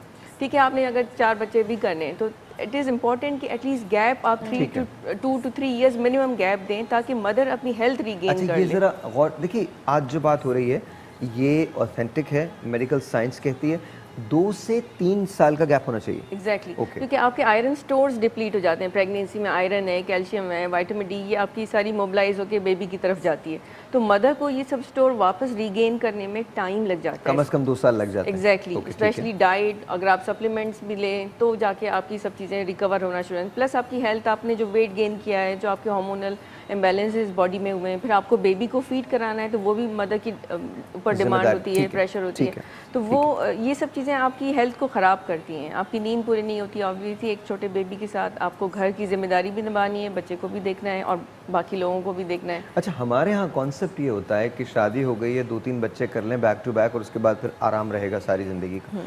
My whole thing is कि वो सारी ज़िंदगी का आराम बिल्कुल नहीं होता, बल्कि आप तवज्जो शायद नहीं दे पाते हैं। एम आई राइट और रॉन्ग? नहीं, बिल्कुल सही। और मदर की रिस्पॉन्सिबिलिटी जो है ना वो कुछ ईयर्स की नहीं होती है। जैसे आपने अपनी मदर का एग्जांपल दिया, पूरी ज़िंदगी चलती है, पूरी ज़िंदगी, बिल्कुल बिकॉज इट्स कनेक्शन ऐसा है ना बच्चे के साथ कि उसकी हर चीज़ की ख्याल माँ ने ही रखना है। It's like a whole life. और जब जिस दिन वो first I read somewhere becoming a mother is not difficult, being a mother is difficult. Very difficult, very being a mother, being there for the child 24 hours, उसकी हर चीज़ का ख्याल रखना, उसने उठना है कब, रात देखिए रात में माँ की नींद अल्लाह ने ऐसी बनाई है कि बच्चा रोता है माँ उठ जाती है, साथ सोए हुए बाप को नहीं पता चलता। हाँ, true, and what I नहीं, also ऐसा नहीं think- नहीं, बाप majority, most of the time नहीं उठते ऐसा हैं, वो नहीं, डायपर्स उठते चेंज हैं। कर हाँ, रहे हैं diaper बाप। change। जो देखो, आजकल थोड़े से हस्बैंड्स भी अच्छे होते हैं, ऐसी कोई बात नहीं। मैंने कुछ ऐसे भी हस्बैंड्स देखे हैं जो माँ से ज़्यादा बच्चे को लुक आफ्टर कर रहे होते हैं, but they are there. But I think a lot of people have एक होता है ना, प्रेगनेंसी को एक जॉब बना दिया है कि it's a must, but in reality pregnancy is a moment of joy। और प्रेगनेंसी की एक एक चीज़ एक कपल के लिए एक स्पेशल मोमेंट होता है। द फर्स्ट केक, ये सारी चीज़ें इंक्लूडिंग जब बच्चा पैदा होता है, तो आई थिंक जब आप 4-5 साल का एक गैप लेते हो और फिर आपका वापस बच्चा होता है तो आप वो चीज़ें वापस इंजॉय करते हो। बिल्कुल। इन दैट वे एक टूटी हुई या जो एक मैरिज जो ऑन स्टेक भी होती है वो भी मेंड होने लगती है। लेकिन अगर बहुत ज़्यादा प्रेशर हो जाता है तो वो जो अच्छा, चीज़ें एक और अभी आपने जो बात की है, एक और हमारे यहाँ बड़ा अजीब सा वो है कि जी अगर शौहर को काबू रखना है तो बच्चे पैदा करते रहे। मतलब ये क्या concept कॉन्सेप्ट है। है? ये क्या ऐसा है ना? वो ये concept? माएँ सोचती हैं कि इतने बच्चे होंगे तो वो एक तो जिम्मेदारी पड़ जाएगी, वो कहीं नहीं जाएगा, वो उसमें उलझे रहेंगे, एक बॉन्डिंग हो जाएगी ना, तो प्रॉब्ली। और फिर फीमेल, कुछ फीमेल्स का होता है कि जब ज़रा सी प्रेगनेंसी में कोई हेल्थ इशू हुआ तो क्योंकि अटेंशन सीकिंग जो है टाइप में आ जाता है, बिहेवियर में आ But it जाता है। also depends on the man। हर बंदा बनता नहीं है बच्चों के साथ। कुछ ऐसे भी लोग हैं अपने बच्चे होंगे 2 सेकंड में भूल जाते हैं। आपका आई बिलीव कुछ बाप ऐसे होते हैं जो सिर्फ पैदा करके चले जाते हैं और कुछ माएँ ऐसी होती है जिनको माँ बाप बनकर पालना पड़ता है। सो आई डोंट थिंक सो एक 1-2 years शादी के अंदर आप एक बच्चा पैदा कर लो। पहले आप अपने आप को समझो, अपनी ख्वाहिशें पूरी करो। ये भी एक होता है ना कि बीवी बोलती है कि तुमने ये नहीं ले गए। If they want to travel they should travel, if they want to देखिए एंजॉय दे शुड एक एंजॉय। दूसरा फैक्टर है। मैं जब फैमिली प्लानिंग की बात आती है तो उसका मुझे जो सबसे बेहतर बात लगती है वो ये लगती है कि आप अपनी प्रॉपर फैमिली बना सकते हैं, टाइम दे सकते हैं, और मुझे लगता है कि सही मानों में आप बच्चों की नशोनुमा कर सकते हैं, उनकी परवरिश कर सकते हैं, जो वैल्यूज़ आपको देनी है, क्योंकि आप टाइम दे रहे होते हैं ना। अब बच्चा जो पहला लफ्ज़ बोल रहा है वो किस तरह से बोलेगा, वो मिस नहीं होना चाहिए, वो क्या चीज़ देख रहा है वो मिस नहीं होना चाहिए, वो क्या, अगर आप उसमें 2-3 साल का 4 साल का गैप दे देते हैं तो सबसे बड़ी बात ये आपने एक पर्सनालिटी जो है वो बड़ी कर रही है। तो आप 4 साल उस पर मेहनत करते हैं या 3 साल उस पर मेहनत करते हैं, उसको ये फील नहीं होता कि अब मुझे निगलेक्ट किया। बिकॉज देखिए एक बात ज़रूर होती है, अगर बैक टू बैक प्रेगनेंसी होती हैं तो आपने बहुत तवज्जो दे दी, शुरू के 8, 9, 10 महीने 1 साल आपने तवज्जो दे दी, उसके बाद फिर जब आपका दूसरा बच्चा पैदा होता है तो उसको रिक्वायरमेंट ज़्यादा होती है, तो ये बच्चा जो होता है ये अलूफ सा हो जाता है, और ये बच्चे के निगलेक्ट होना शुरू हो अंदर जाता है। जेलसी भी होती है। जितना छोटा बच्चा होता है उतनी उसकी जेलसी होती है, जितना बड़ा बच्चा होता है वो उतना समझता है, वो अपनी बहन भाई को समझेगा, लुक आफ्टर करेगा। अगर आप 1 साल 2 साल के बच्चे के बराबर में रख दो, वो कूट रहा होता है अपने छोटे भाई को कसम से। एंजॉय करने के लिए होते हैं babies, you are supposed to enjoy the babies. अगर आगे पीछे बच्चे होंगे ना, माँ एक को भी डांटेगी और दूसरा जो छोटा होगा उसको भी, बस शील भी लाइक उसको लगेगा मेरी ड्यूटी है इसको नर्स फीड कराना, इसको ध्यान डायपर चेंज करना, वो उसको एंजॉय नहीं करेगी। यू हैव टू अच्छा मैं आपको बताऊं, देखिए ये बात जो डॉक्टर साहब कर रही हैं ये बात मैं समझ भी नहीं सकता, कॉम्प्रीहेंड भी नहीं कर सकता, और ये बात इसलिए कह रहा हूँ क्योंकि मैं एक मेल हूँ। ऑनेस्टली मुझे ये बात, मैं ये कॉम्प्रीहेंड नहीं कर सकता ये नुक्ता जो उन्होंने कहा है। समझें इस बात को, जब देखिए अगेन मैं बार बार कहता हूँ, अगर तब्दीली लानी है तो मर्द और ख्वातीन दोनों को बात करनी पड़ेगी, हस्बैंड एंड वाइफ दोनों को बात करनी पड़ेगी। ये आपकी ज़िंदगी है और आपकी प्रेशियस ज़िंदगी है, इसके अंदर इन मौज़ूआत को छेड़ना पड़ेगा, बात करनी पड़ेगी। और ये कोई ऐसी बात नहीं है, अगर आप अपनी फैमिली प्लान करना चाहते हैं तो ये बहुत खूबसूरत बात है कि आप अपने आप को प्रॉपर तौर पे टाइम देना चाहते हैं, अपनी औलाद को प्रॉपर टाइम देना चाहते हैं। ब्रेक है, ब्रेक के बाद एक बहुत बड़ा इशू है हमारी फैमिली प्लानिंग में जिसको हम डिस्कस करेंगे, और वो इशू इतना संगीन सूरत अख्तियार कर जाता है कि हम कभी कभी मुकाबलों पे आ जाते हैं। I do not understand why. Break है जी, मिलते हैं ब्रेक के बाद।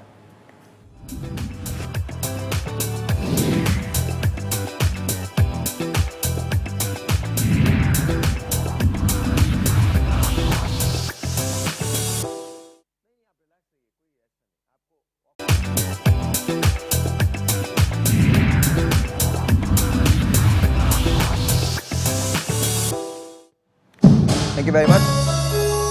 मुझे एक मैसेज आया जिसमें कहा गया है I look handsome. Thank you very much, बहुत बहुत शुक्रिया। I just wanted to share I that. Love you का मैसेज नहीं आया? आई लव यू का मैसेज अभी तो नहीं आया, अभी नहीं आया, पर please if someone wants to message me, please message me, that I don't mind it, I am just kidding. But okay, coming back to what we are talking about, मुकाबले पे आ जाते हैं। मतलब मैं माजरत के साथ ये कहना चाहता हूँ, कुछ ऐसे घराने होते हैं जहाँ भाइयों में मुकाबला हो जाता है। मतलब मेरे 3 बच्चे हैं तो उसके भी 3 ही बच्चे होने चाहिए, 4 बच्चे ओके, हो सकता है मैं गलत हूँ, लेकिन मेरी ये फाइंडिंग्स हैं कि बहुत सारे जो ये फैमिली प्लानिंग के जो इश्यूज होते हैं वो सिबलिंग्स के अंदर राइवलरी के लिए भी होते हैं, उसकी वजह से भी होते हैं। एम आई राइट? बिल्कुल उसमें बहुत बिल्कुल वो एक कंपटीशन सा हो जाता है देवरानी जेठानियों में कि जी उन्होंने बच्चा किया, एक क्योंकि वो एक अगर प्रेग्नेंट है तो एक तो अटेंशन सीकिंग वाला इशू भी होता है घर की। ऑब्वियसली अगर जो कंबाइंड फैमिलीज में स्पेशली लोग रहते हैं ना, उनका ऑब्वियसली उनकी जिम्मेदारियां बटी हुई होती हैं। अब अगर एक प्रेग्नेंट है और उसको मतलब काम थोड़ा सा उसका ऑफलोड हो गया है तो दूसरी को ऑब्वियसली जेलसी होगी, तो उस चक्कर में भी प्रेगनेंसीज हो जाती हैं। एंड देन बेटा बेटी बहुत टेक्निकल इश्यूज जेंडर की वजह से, बेटा जेंडर के बेटी है तो उसका बेटा है तो हमारा भी होना, इस ये चीज़। अच्छा वो तो एक पूरा डिफरेंट टॉपिक है, उस पर तो हम पूरा 1 घंटा बात करेंगे। ये जो हमें बेटे की ख्वाहिश होती है जिसकी वजह से फैमिली में इजाफा होता रहता है। बिल्कुल बिल्कुल। और इसके अलावा ये भी होता है कि अगर किसी का डिलेड हो रहा है, हो सकता है हस्बैंड वाइफ ने डिस्कशन के बाद कहा कि वील स्टार्ट आवर फैमिली इतने अरसे के बाद, तो साइड से ये प्रेशर आना शुरू होता है कि इसमें औरत में कोई मसला होगा, कोई मेडिकल इशू है, ये बातें सुनने को, तो उसकी वजह से जो है ना फीमेल एंजाइटी। अच्छा कितनी मरतबा ये होता है कि कितनी मरतबा ये, तो डॉक्टर साहब आपकी बात बड़ी वैलिड है, आपसे पूछ रहा हूँ मैं, कितनी मरतबा ये होता है कि मर्द को ब्लेम किया जाता है और कितनी मरतबा ऐसा होता है औरत को ब्लेम? बहुत कम रेशो है कि मेल जो है ना वो खुद भी ब्लेम लेना चाहते हैं या कोई ब्लेम करता है उनको, बहुत कम रेशो है। बहुत कम। ओके, मैंने सबसे पहले आके माँ कह देती है, अगर जब हम इन्वेस्टिगेशंस के लिए जब आते हैं कि आप कपल की इन्वेस्टिगेशंस होंगी, मेरा बेटा तो ठीक है, आप मेरे बहू के टेस्ट करा लें, तो हम यही कहते हैं कि जी टेस्ट दोनों के होंगे, बिकॉज ऑब्वियसली आप दोनों को देखेंगे कि कहाँ इशू आता है ताकि वहाँ पे ट्रीटमेंट फोकस किया जाए।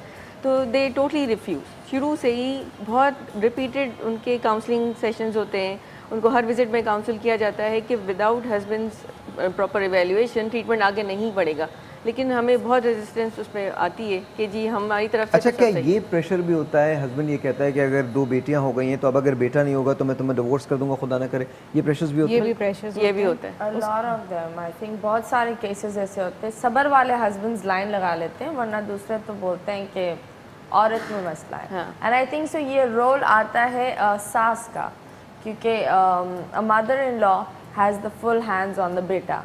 तो अगर वो चाहे वो अपनी बहू को सही तरह what you call समझा सकती है, अपने बेटे को भी सही तरह समझा सकती है, लेकिन जब सास बोलती है कि हमारा वारिस नहीं हो रहा, ख़ानदान कैसे चलेगा, वो एक लड़के को एक मेडल की तरह समझते हैं, तो आई बिलीव वो इट्स जस्ट मेन जड़ यही होती है, क्योंकि जितना आप बंदे को बोले बंदा रिलेट नहीं कर पाएगा, लेकिन एक मदर इन लॉ रिलेट कर सकती है, क्योंकि वो भी माँ रही है, उसने भी बच्चे पाले। लेकिन उनका ये आ जाता है हमने तो 4 बच्चे पाले, हमने कुछ नहीं बोला, तुम 2 बच्चों में ये कर रही हो, तुम वो कर रही हो, तो वो एक कंपटीशन आ जाता है। ये बहुत कॉमन है कि हमने 4 या 8 Yes. हम सारे काम भी करते थे, इतने और सारे हमने बच्चे भी छूट से थे, चाह नहीं किया। हमारे तो खर्चे पूरे हो जाते। ये चीज़ बहुत सुनने को, दे डोंट अंडरस्टैंड कि अब चेंज हो गया है, अब हमारी जो रिसोर्सेज हैं वो कम होती जा रही हैं, महंगाई ज़्यादा होती जा रही है, वो चीज़ नहीं रिलेट नहीं करते या रिलेट करते हैं और कॉन्शियसली नहीं करना चाहते कुछ। रिलेट करना नहीं चाहते। आई थिंक आई डोंट थिंक कि रिलेट करने का इशू है, आई थिंक रिलेट करना नहीं इंटेंशनली चाहते। आई थिंक वो आ जाती आई है। थिंक जब भी बहुत कम सासें होती है, when a daughter in law comes in the house, वो उसको बेटी कम एक कंपटीशन हो जाती है कि मेरे ब्राउनी पॉइंट्स, मेरा बेटा मेरी इतनी बातें सुनेगा तो अब मैं देखती हूँ उसका क्या होता है। और उसमें ये होता है कि एक मर्द, एक तो ही लूजेस हिज माइंड, ज़्यादातर उसके एक्स्ट्रा मैरिटल अफेयर्स हो जाते हैं, या फिर कुछ नहीं तो कुछ नहीं, वो कम्प्लीटली माँ का पपट हो जाता है, या फिर वो माँ को भी छोड़कर बीवी का पपट हो अच्छा, जाता है। अगर आपको इस किस्म की कोई प्रॉब्लम्स हैं जहां आपको काउंसलिंग की ज़रूरत है, या आपके कोई ऐसे प्रॉब्लम हैं जो प्रेगनेंसी के मुतालिक हैं या फैमिली प्लानिंग के मुतालिक है, तो आप पाकिस्तान में करीबन 1200 के करीब क्लिनिक्स हैं जहां आप जा सकते हैं, उनको विज़िट कर सकते हैं। और सिर्फ यही नहीं है, वो आपको एक वुमेन टू वुमेन बिज़नेस की अपॉर्चुनिटी भी प्रोवाइड करते हैं। DKT उन क्लिनिक्स का नाम है। मतीरा को हम भेजेंगे। ये 1200 क्लिनिक्स बहुत सारे अर्बन सिटीज़ में भी हैं, बहुत सारे रूरल सिटीज़ के अंदर भी हैं, और सो मच सो कि अगर आप ऊपर चले जाएं, आप नॉर्थ चले जाएं, तो वहाँ भी आपको ये क्लिनिक्स मिल जाएंगे।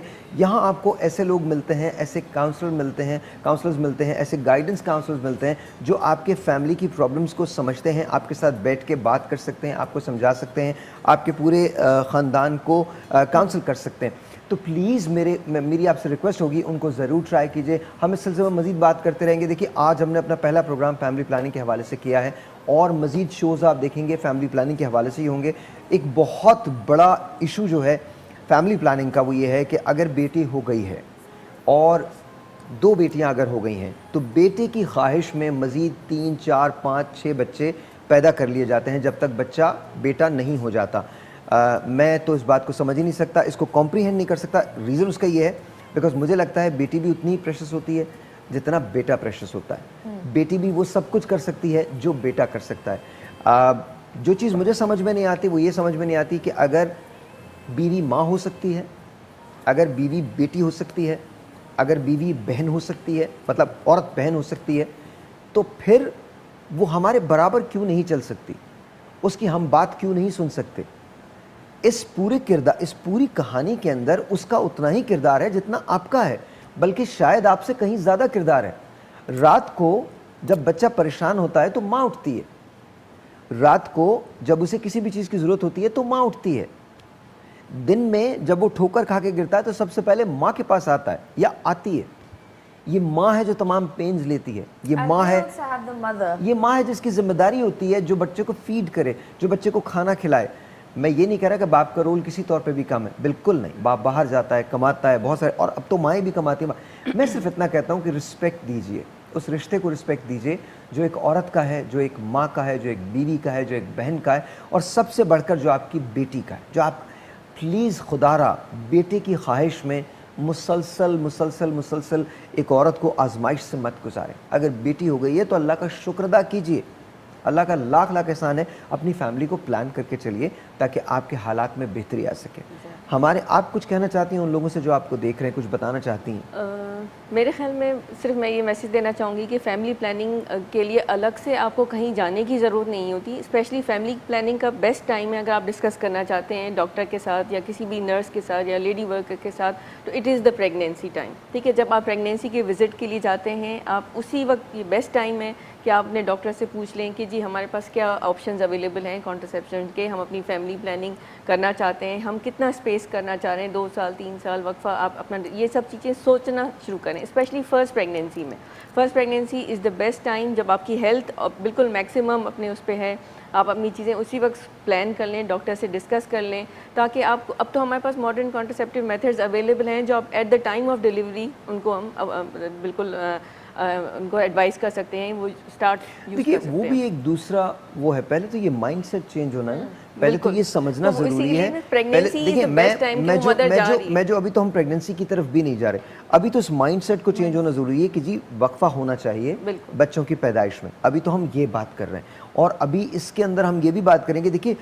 बैक टू बैक प्रेगनेंसीज ठीक नहीं है, लेकिन सबसे पहले आपको ये समझना है कि वक्फा क्यों ज़रूरी है। इसके लिए हम एक पूरा दूसरा शो डिज़ाइन करेंगे जिसमें हम बात करेंगे कि वक्फा क्यों ज़रूरी होता है।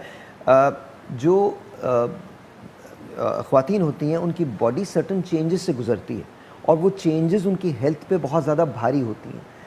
अब मैं आपको बता दूं, मेरे जितने दोस्त हैं जो यहाँ बैठ के देख रहे हैं, वो बड़े हैरत से मुझे देख रहे हैं, कह रहे हैं अच्छा ऐसा भी होता है, क्योंकि इन्हें बताया नहीं गया। आप यकीन जानिए अगर ये पता हो ना तो हम लोग बेहतर फैसले कर सकते बिल्कुल बिल्कुल। हम, बिकॉज देखिए कोई भी ये नहीं चाहता कि वो अपनी बीवी की ज़िंदगी या बेटे की ज़िंदगी ख़तरे में डाले, कोई भी नहीं चाहेगा या बच्चे की ज़िंदगी ख़तरे में डाले। तो आई थिंक इस पर हम ज़रूर बात करेंगे। आई वांट टू से थैंक यू टू यू, बहुत बहुत शुक्रिया डॉक्टर साहब, आपका डॉक्टर साहब बहुत शुक्रिया। Thank you Mathira, thank you.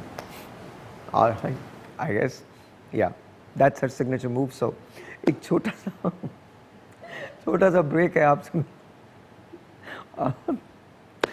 मिलते हैं ब्रेक के बाद।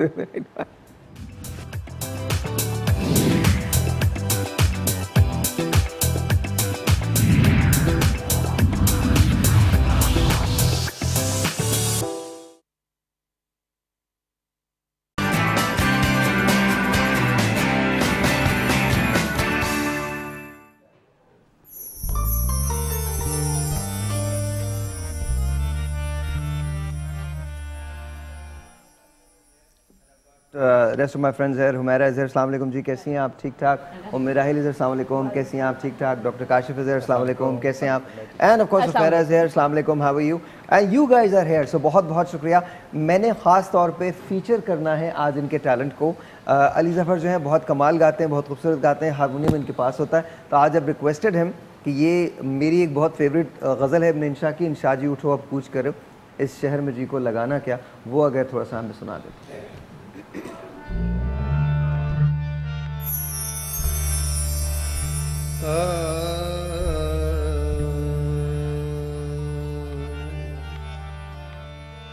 इंशा जी उठो अब कुछ करो, इस शहर में जी को लगाना क्या, वैशी को सकून से क्या मतलब हो, वैशी को सकून से क्या मतलब, जोगी का नगर में ठिकाना क्या, इंशा जी उठो अब कुछ करो, इस शहर में जी को लगाना क्या, वैशी को सकून से क्या मतलब, वैशी को सकून से क्या मतलब, जोगी का नगर में ठिकाना क्या,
जब शहर के लोग ना रास्ता दे यूं बंदे न जान विश्राम करे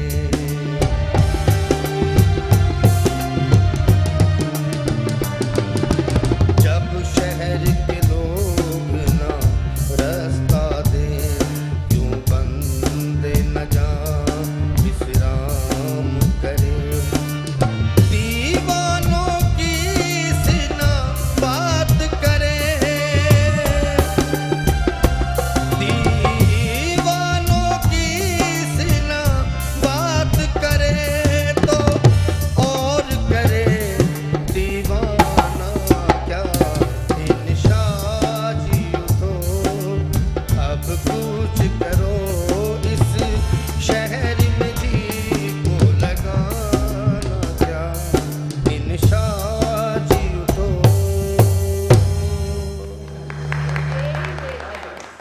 खूबसूरत, क्या बात है।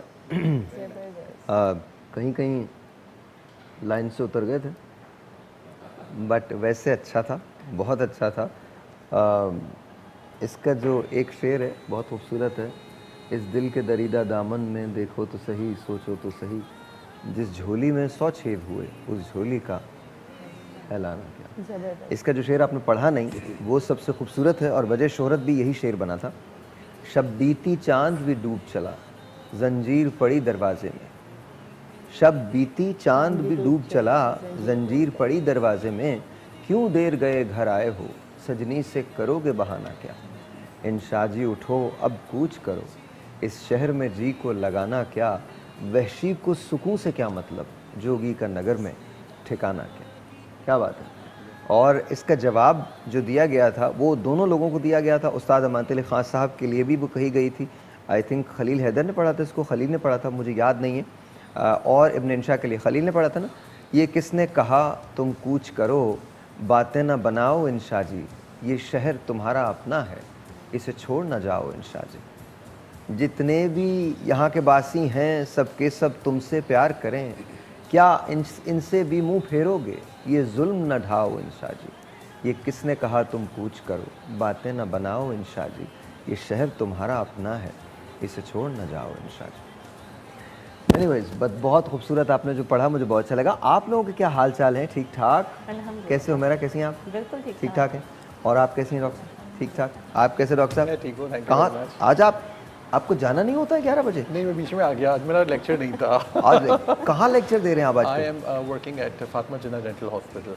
वहाँ पे I am teaching dental students medicine surgery and I am working as a dermatologist. नहीं, लेकिन एक बात है, आप डेंटल सर्जरी पढ़ा सकते हैं? हाँ, बिकॉज एमबीबीएस डॉक्टर्स मेडिसिन और सर्जरी पढ़ाते हैं। ओके। मेडिसिन सर्जरी का एक पार्ट है उनका ना। ओके जी, तो वो पढ़ाते हैं। Okay okay. फेरा, हाउ इज यू? बहुत। कल मुझे किसी ने बताया आपकी सालगिरह थी। हाँ। Yesterday you Yes, Oh wow, happy birthday. Thank you. आपको हारमोनियम पे हम हैप्पी बर्थडे सुनवाते हैं। हैप्पी बर्थडे जरा हारमोनियम पे गाओ। Let's see. कुछ नहीं बजाना, आप कुछ नहीं बजाना। Happy birthday to you. Happy birthday to you. आगे आगे। Happy birthday. Happy birthday to you, ma'am साहब।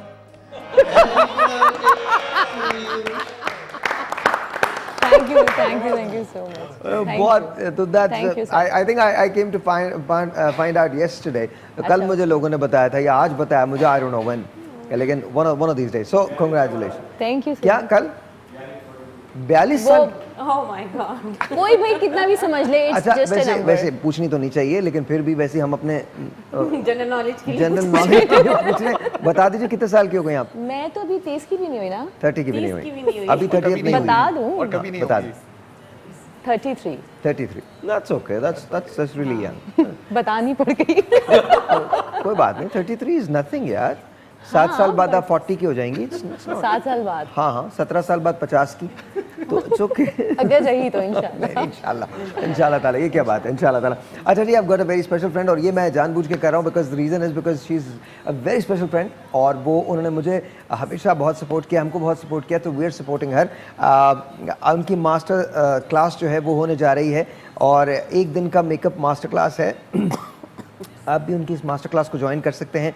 ये जो मास्टर क्लास है ये ट्यूसडे को हो रही है 26 नवंबर 2019 को। वंस अगैन दोबारा बता रहा हूँ, 26 नवंबर 2019 को ये मास्टर क्लास हो रही है एट जेवर हॉल पीसी कराची।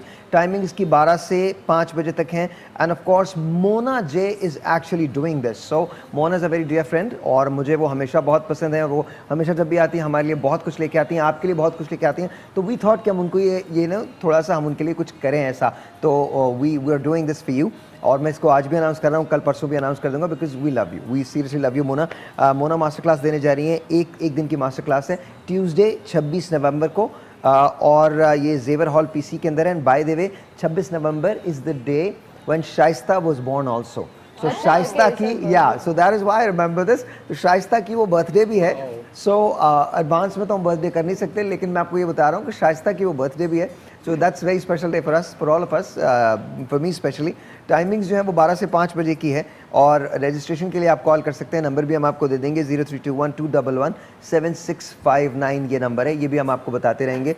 लेकिन 26 नवंबर 2019 को मास्टर क्लास है जेवर हॉल में 12 से 5 बजे तक। Mona J is teaching it, so make sure you join her because वो कमाल मेकअप करती हैं। सर मैं इसमें ऐड कर दूं, आई वाज बोर्न ऑन 27 नवंबर, एक दिन ओह वाओ, आप 27 वाला नवंबर। क्लोज। ओह वाओ, 27 नवंबर। नेक्स्ट मंथ पार्टी डालना जी है। इंशाल्लाह। तो आप भी नवंबर की, ये मैं भी अक्टूबर की हूँ। October, sorry November, 21st October. Next month. Next month. Oh okay. So आपकी डेट ऑफ बर्थ क्या, कल क्या था? 21st अक्टूबर। 21 अक्टूबर। आपकी 26 मार्च। 26 मार्च। और मेरा 30th ऑफ ओ कहेगा वाओ, एक दो पार्टी कर सकते हैं। आपका कब है, कब पैदा हुए थे आप? नहीं, अंग्रेजी महीना कौन सा, अंग्रेजी तारीख याद है? अंग्रेजी। अच्छा ठीक है, ओके चलें, ये बड़ी अच्छी बात है। गुजर गया। या ऑफ कोर्स। ब्रेक है, मुझे बताइए ब्रेक है जी। मैं 21 मई को पैदा हुआ था, तो that's kind of my birthday. और I think Khurram was born on 21st of May. Dr. Khurram जो है वो he was born on 21st of May. But I think he's more of a Gemini, I'm more of a Taurus. हम जो 21 मई के लोग होते हैं, 21 तारीख वाले, वो कस्प होते हैं और मेरे अंदर बहुत। मेरी बर्थडे तो आपने यहाँ celebrate Of course I remember that. वाले दिन ही मेरी शर्ट डैमेज हुई थी, याद है? वो जो गिरी थी ऊपर से। कुछ प्लान्स और थे हमारे, लेकिन वो पूरे नहीं हुए। अच्छा जी, आज मैं एक काम और भी करूंगा, आप लोगों की फरमाइशें भी इनसे सुनेंगे। आज मजे का शो है, आप भी कॉल करके अगर फरमाइश करना चाहते हैं तो आज अली आपके लिए भी गाएंगे। ब्रेक है जी, मिलते हैं ब्रेक के बाद।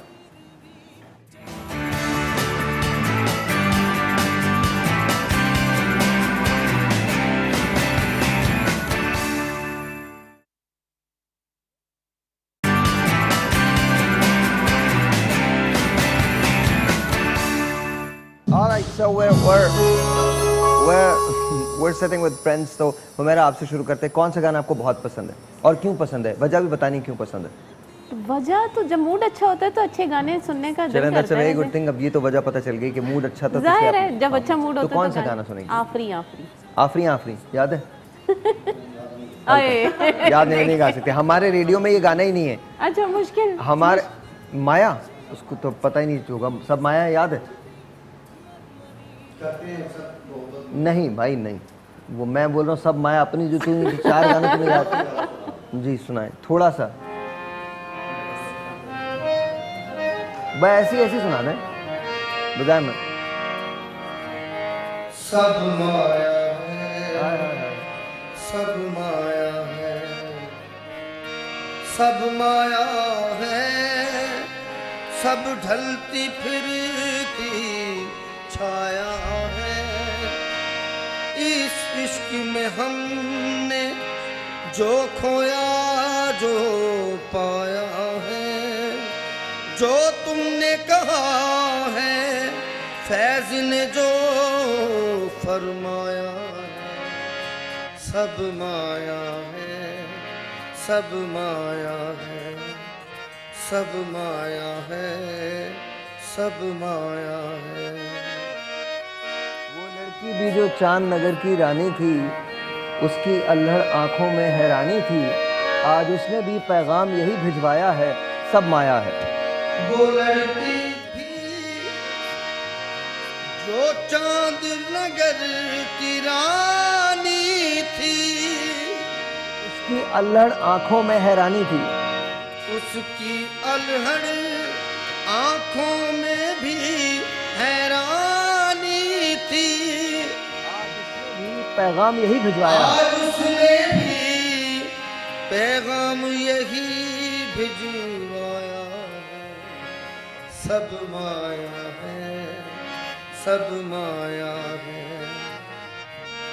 जब देख लिया हर शख्स यहाँ हर जाई है, इस शहर से दूर एक कुटिया हमने बनाई है, और उस कुटिया के माथे पर लिखवाया है।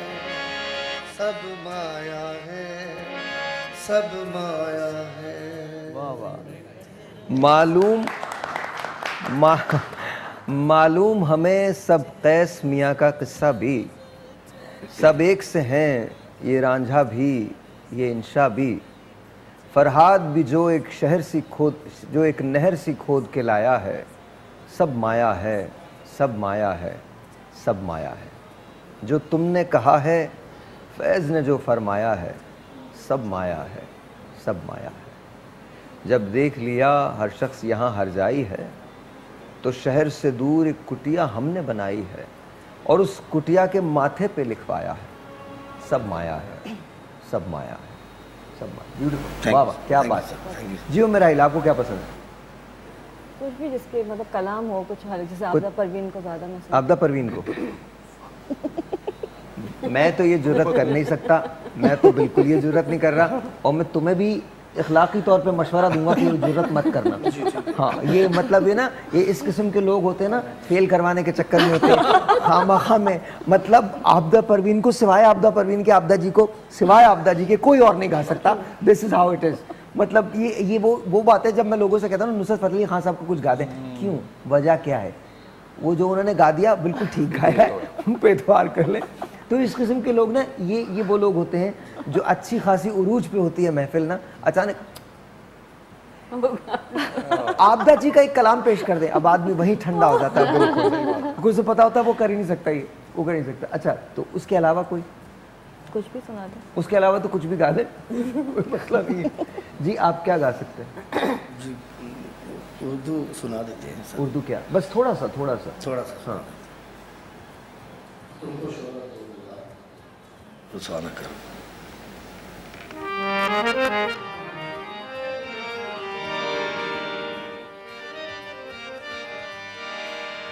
रास्ता काट के हर बार गुजर जाता है, जैसे परदेस में त्योहार गुजर जाता है। तुमको शोहरत हो मुबारक, हमें रुसवा न करो। खुद भी बिक जाओगे एक रोज, ये सौदा न करो। तुमको शोहरत हो मुबारक, हमें रुसवा न करो। चूम लेने दो रुखे यार को जी भर के, हमें चूम लेने दो रुखे यार को जी भर के, हमें जिंदगी प्यार है, जिंदगी प्यार है। तुम प्यार से रोका न करो। खुद भी बिक जाओगे एक रोज, ये सौदा न करो। तुमको शोहरत हो मुबारक।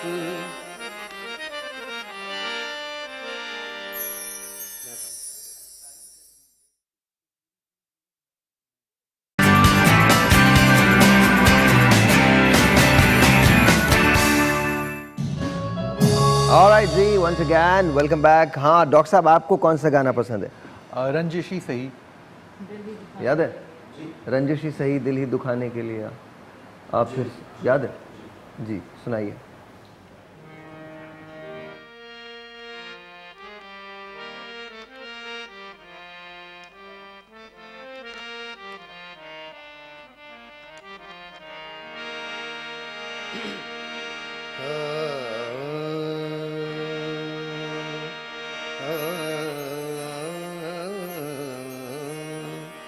रंजिश सही दिल ही दुखाने के लिए रंजिश सही दिल ही दुखाने के लिए रंजिश सही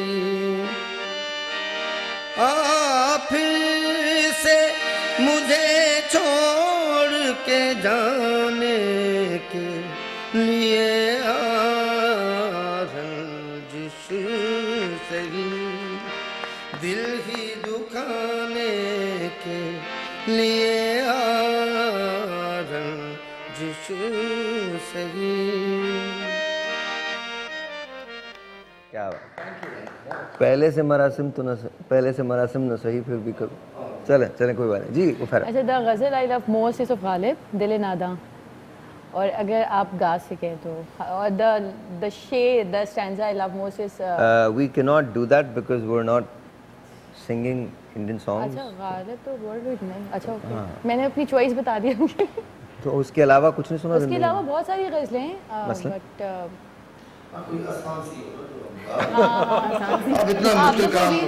सूफी कलाम आई लव मोस्ट साहब गाते थे, इतने बड़े मेहदी साहब गाते थे माशाल्लाह। रंग है भी पाकिस्तान के मारिए आज, रंग है वो भी बड़ा अच्छा सा कलाम है। आप गाइए ना, ये तो गा ही लेंगे। आप गाए ना, थोड़ा सा आप सुनाइए ताकि हम सब सुन सकें। गाए ना, आपको तो पसंद। अच्छा, मुझे यहाँ के माइक की प्रैक्टिस नहीं है वो तो हाँ, बाहर तो आप लोग मार देते हैं गा के, मतलब वो तो मर जाते होंगे ना गाना करते हो, डांस मार नहीं है ना। हाँ हाँ प्लीज गाइए, कोई बात नहीं, गाइए। क्या कुछ भी, वो जो आपने अभी बताया रंग। नहीं, वो बहुत मुश्किल तो इनसे क्यों ऐसे काम दे रही हैं इनको? भाई मैंने तो अपनी चॉइस बताई है, वो गा सके नहीं वो गा गाएंगे, वो गाएंगे। आप पहले सुना दिए, उन्होंने सुना भी नहीं। नहीं, वो मैं नहीं गा सकती, इट्स क्वाइट डिफिकल्ट, बहुत मुश्किल। तो जो आता है वो गा लीजिए।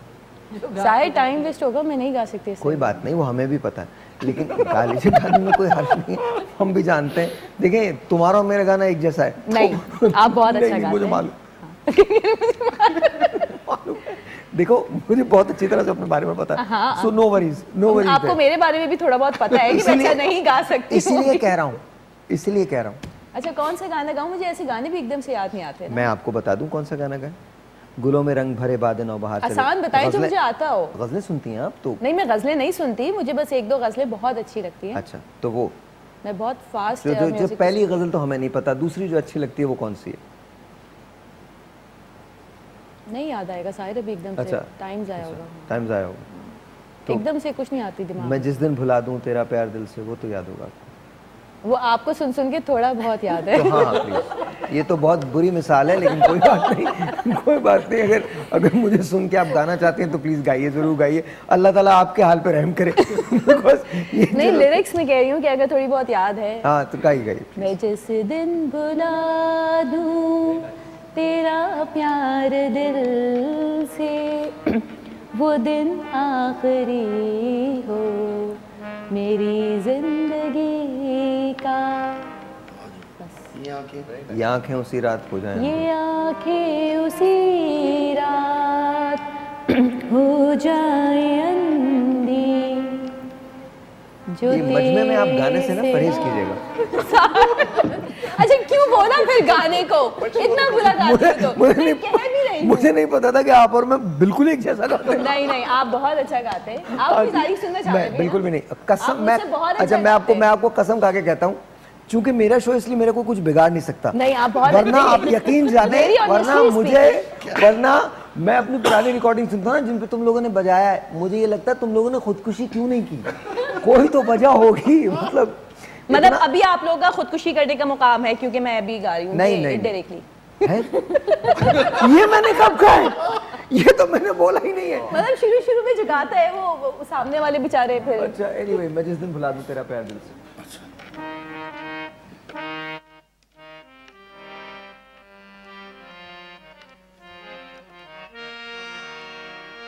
मैं जिस दिन भुला दूं तेरा प्यार दिल से, वो दिन आखिरी हो मेरी जिंदगी का। ये आंखें उसी राह हो जाए अंधी, ये आंखें उसी राह हो जाए अंधी, जो तेरे सिवा देखे सपना किसी का।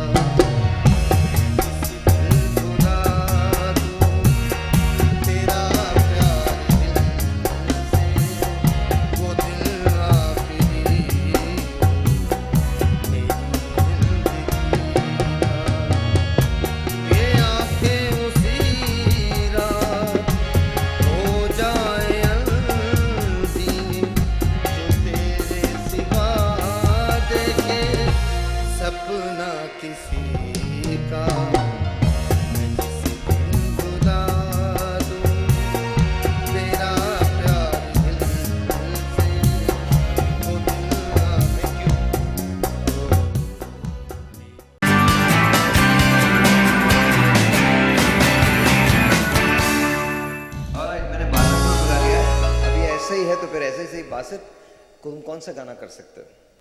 अखियाँ उड़ीक दियाँ। अखियाँ उड़ीक दियाँ करो, चलो आज हो ही जाए ना, अखियाँ उड़ीक दियाँ। सर आपको मैं दे दूँ स्केल? जी जी आप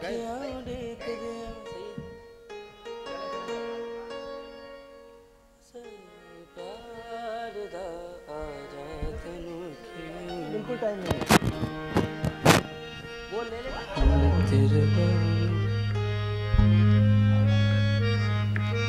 थोड़ा सा बढ़ा लें इसको स्केल को।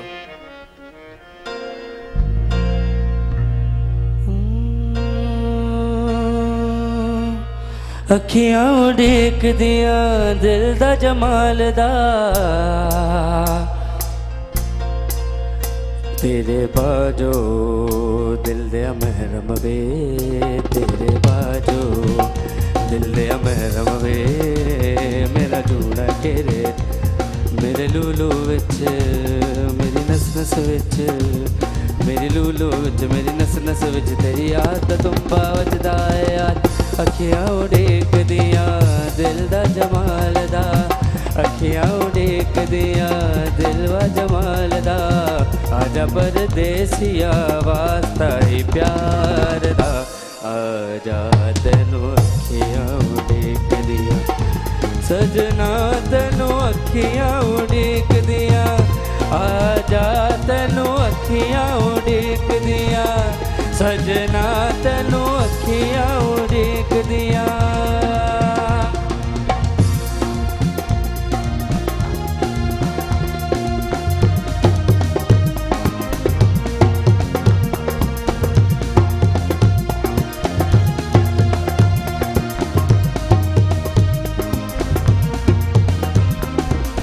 रावा तक तक थक गईया मैं, रावा तक तक थक गईया मैं, कलिया बे बे अख गईया मैं, कलिया बे बे अख गईया मैं, एक एक पल दिल गिन के गुजारदा, आजा परदेसिया वास्ता ही प्यार दा, आजा तेनू अखियां उड़ीक दियां, सजना तेनू अखियां उड़ीक दियां, आजा तेनू अखियां उड़ीक दियां, सजना तेनू अखियां उड़ीक दियां। सा सा सा सा नी नी नी नी दा दा दा दा नी पा दा नी सा सा सा सा नी नी नी दा दा दा नी पा दा सा रे सा सा सा नी रे रे नी नी नी दा सा दा दा दा नी पा दा नी सा नी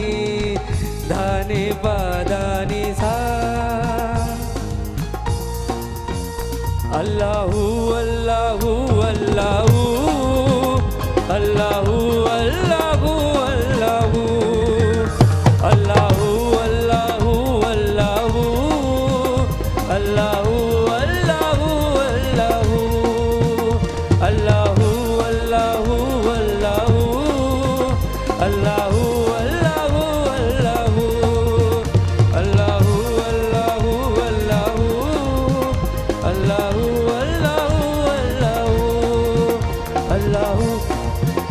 अल्लाहू अल्लाहू अल्लाहू अल्लाहू।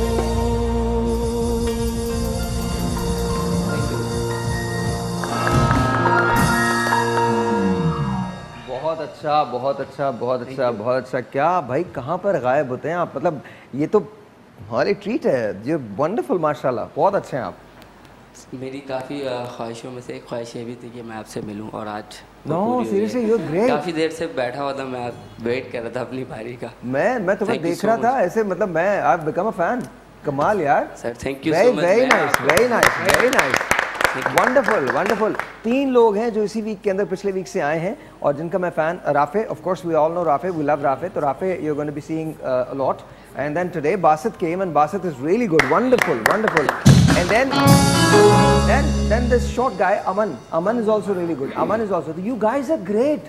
माशाल्लाह माशाल्लाह। अच्छा आपको बता रहा हूँ नए फॉर्मेट के अंदर ये सारी चीज़ें हैं। आपका अगर गाने को दिल करता है, आपका कोई टैलेंट है तो आप यहाँ फीचर कर सकते हैं। आप अगर गाती हैं, अच्छा गाती हैं और आपको लगता है कि आपको यहाँ आना चाहिए और कैसा भी गाती हैं और आप चाहती हैं कि आप यहाँ परफॉर्म करें तो आप आ सकती हैं। साथ साथ आपका कोई भी टैलेंट है, आपके बच्चे में कोई टैलेंट है और आप चाहती हैं कि हम उसको फीचर करें तो वो यहाँ आए। वीडियोस बनाना शुरू कर दीजिए अपने बच्चों के। मैं बता रहा हूँ आपको, जब मैं नए सेट से आऊँगा तो it's going to be a very happening show, very very happening show. यूँ करके मतलब वो 1-on-1 बहुत ज़्यादा हो जाएगा। मैं आपको बता रहा हूँ it's going to be such a beautiful show. अभी तो हम कर रहे हैं लेकिन आप देखिएगा एक रोज़ जब आप अपने टेलीविज़न को ऑन करेंगे, मैं हूँगा और मेरे साथ ये बिल्कुल नया सेट होगा, ब्रांड न्यू सेट होगा। मेहमान कमोबेश यही होंगे और कुछ और लोगों का इजाफा होता जा रहा है। मैं और पूल बना रहा हूँ। अगर आप डॉक्टर हैं तो हमें आपकी ज़रूरत है, ऑनेस्टली अगर आप डॉक्टर हैं तो हमें आपकी ज़रूरत है। अगर आप चाहते हैं कि आप कुछ किसी चीज़ के बारे में बात करें तो please do come and talk to us, would love to feature you. अगर आप मेकअप आर्टिस्ट हैं तो हमें आपकी ज़रूरत है, हमें बहुत ज़रूरत है कि आप आएँ हमारे पास, अपने मेकअप के टिप्स जो है वो डिस्कस करें। हम जैसे पहले मॉर्निंग शोज़ किया करते थे, वो going back to the same stuff. हाँ, तो I think it's going to be good, it's going to be different, it's going to be wonderful. हम बहुत सारा इसके अंदर मसाला लेके आएंगे, फैशन के बहुत सारे सेगमेंट्स होंगे, कुकिंग के बहुत सारे सेगमेंट्स होंगे, सीरियसली होंगे, और साथ साथ हेल्थ का सेगमेंट तो ज़रूरी होगा। एक्सरसाइज भी सुबह सुबह आपको करके दिखाऊंगा मैं, मतलब एक्सरसाइज भी तो होनी चाहिए ना, एक्सरसाइज भी होगी, साथ साथ लिटरेचर की बात होगी, गाने होंगे, सॉन्ग्स होंगे और आपकी परफॉर्मेंसेज जो हैं वो भी होंगी। मैंने आपसे एक वादा किया है कि आपको ऐसा लगता है कि हम आपके घरों में आते हैं ना, अब आप ये देखिएगा कि हम ये वादा पूरा करेंगे, हम वाकई आपके घर में आ रहे हैं। कैसे आ रहे हैं ये मैं आपको बाद में बताऊंगा, लेकिन आ रहे हैं। बहुत एक्साइटिंग शोज़ हैं जो आपके आने वाले हैं, जो अब आने वाले हैं। बस आप ये दुआ कीजिए कि हम जल्दी से अपने सेट को चेंज करें। कुछ चीज़ें हैं जिन पर हम स्टिल वर्क कर रहे हैं और उसके बाद जब आपके पास लेके आएंगे तो आपको बहुत मज़ा आने वाला है, बहुत मज़ा आने वाला है। It's going to be wonderful shows, beautiful shows. By the way आज रात 8 बजे देखना मत भूलिएगा, क्योंकि आज रात 8 बजे हमारा ड्रामा ऑन एयर हो जाएगा। आज मैं एक सवाल कर रहा हूँ, डाल रहा हूँ, आपको डाल रहा हूँ, मैं आपको दे रहा हूँ। आप अभी आपके साहिर पेज पे जाइए और अभी अपलोड कीजिए अपना जवाब। मुझे बताइए कि आज TV1 पे रात को 8 बजे कौन सा ड्रामा आएगा।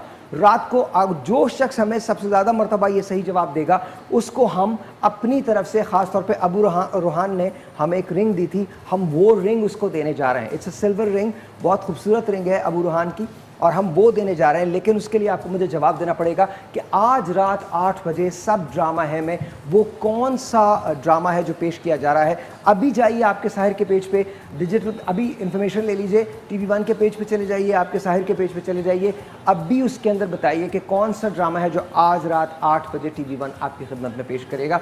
सिर्फ आपको ड्रामे का नाम लिखना है, बाकी कुछ नहीं लिखना। और अगर आपने अच्छा, इसकी ट्रिक ये है कि जितनी ज़्यादा मरतबा आप ड्रामे का नाम लिखेंगे, वो जो मैं आपको रिंग बता रहा हूँ वो खासी महंगी रिंग है। कल सुबह मैं उसका विनर अनाउंस करूंगा, कल सुबह उसका विनर अनाउंस करूंगा, लेकिन उसके लिए आपको हमारे फेसबुक पेज पे जाना पड़ेगा, आपके साहिर के फेसबुक पेज पे जाना पड़ेगा। अभी इन सबसे पूछ लेता हूँ, आपको पता है कौन सा ड्रामा आ रहा है? नहीं पता, पता कीजिए। आपको पता कौन सा आ रहा है? नहीं पता। आपको पता कौन सा आ रहा है? नहीं पता, नहीं पता, नहीं पता, नहीं पता। आप लोग अभी आपके फेसबुक, आपके साहिर के पेज पे जाएंगे और जाके देखेंगे, TV1 के फेसबुक पेज पे जाएंगे, जाके देखेंगे, ये आपकी जिम्मेदारी है। रात को 8 बजे ये प्ले होता है, प्राइम टाइम प्लेज हैं और हमारे कमाल प्लेज होते हैं, बहुत खूबसूरत प्लेज होते हैं। सो मेक श्योर कि आप वो प्ले देखें, क्योंकि सब ड्रामा है। Everything that you see it's a drama. क्या ऐसे क्या इशारे कर रहे हो गया? हम लोग जा रहे हैं क्या? कल सुबह मिलेंगे क्या? बस दैट्स इट। कल आ जाओगे ना तुम टाइम पे, आते नहीं हो तुम। अपने इसको चीफ को बता दो, फराज को, ये दरअसल चाय की वजह से लेट हो जाता है। एनीवे, थैंक यू गाइस, बहुत बहुत शुक्रिया आपका, बहुत शुक्रिया आपका, बहुत शुक्रिया आप दोनों का, बहुत शुक्रिया। और आपका, आप जो देख रहे हैं, आपका बहुत बहुत शुक्रिया। रात 8 बजे ड्रामा है। कौन सा ड्रामा है प्लीज़ ये मुझे बता दीजिए। आपके साहिर पे जाके इसको अपलोड कीजिए, आपको पता चल जाएगा कि मैं क्या कह रहा हूँ। ज़रा आइएगा करीब, शेख साहब थोड़ा सा ऊपर जाइए, शेख साहब को ऊपर उठा दो। मेरा मतलब है शेख साहब की क्रेन को। हाँ नहीं, आप कहीं नहीं ऊपर जा रहे, अभी आपकी उम्र ही कुछ नहीं है। अच्छा, तो शेख साहब बात यह है, रात को 8 बजे आज TV1 पे सब ड्रामा है में क्या पेश किया जाएगा ये बताएंगे। कल मैं आपको अबू रुहान की तरफ से एक अंगूठी देने जा रहा हूँ। इट्स अ सिल्वर रिंग, बहुत खूबसूरत रिंग है, लेकिन उसके लिए आपको आपके साहिर के पेज पे जाना पड़ेगा, गेस करना पड़ेगा कि वो कौन सा ड्रामा है जो आज आ रहा है रात 8 बजे। ऑलराइट, खुदा हाफिज। नीचे उतार दो क्या, हमेशा ऊपर ही रहोगे क्या? Bye bye.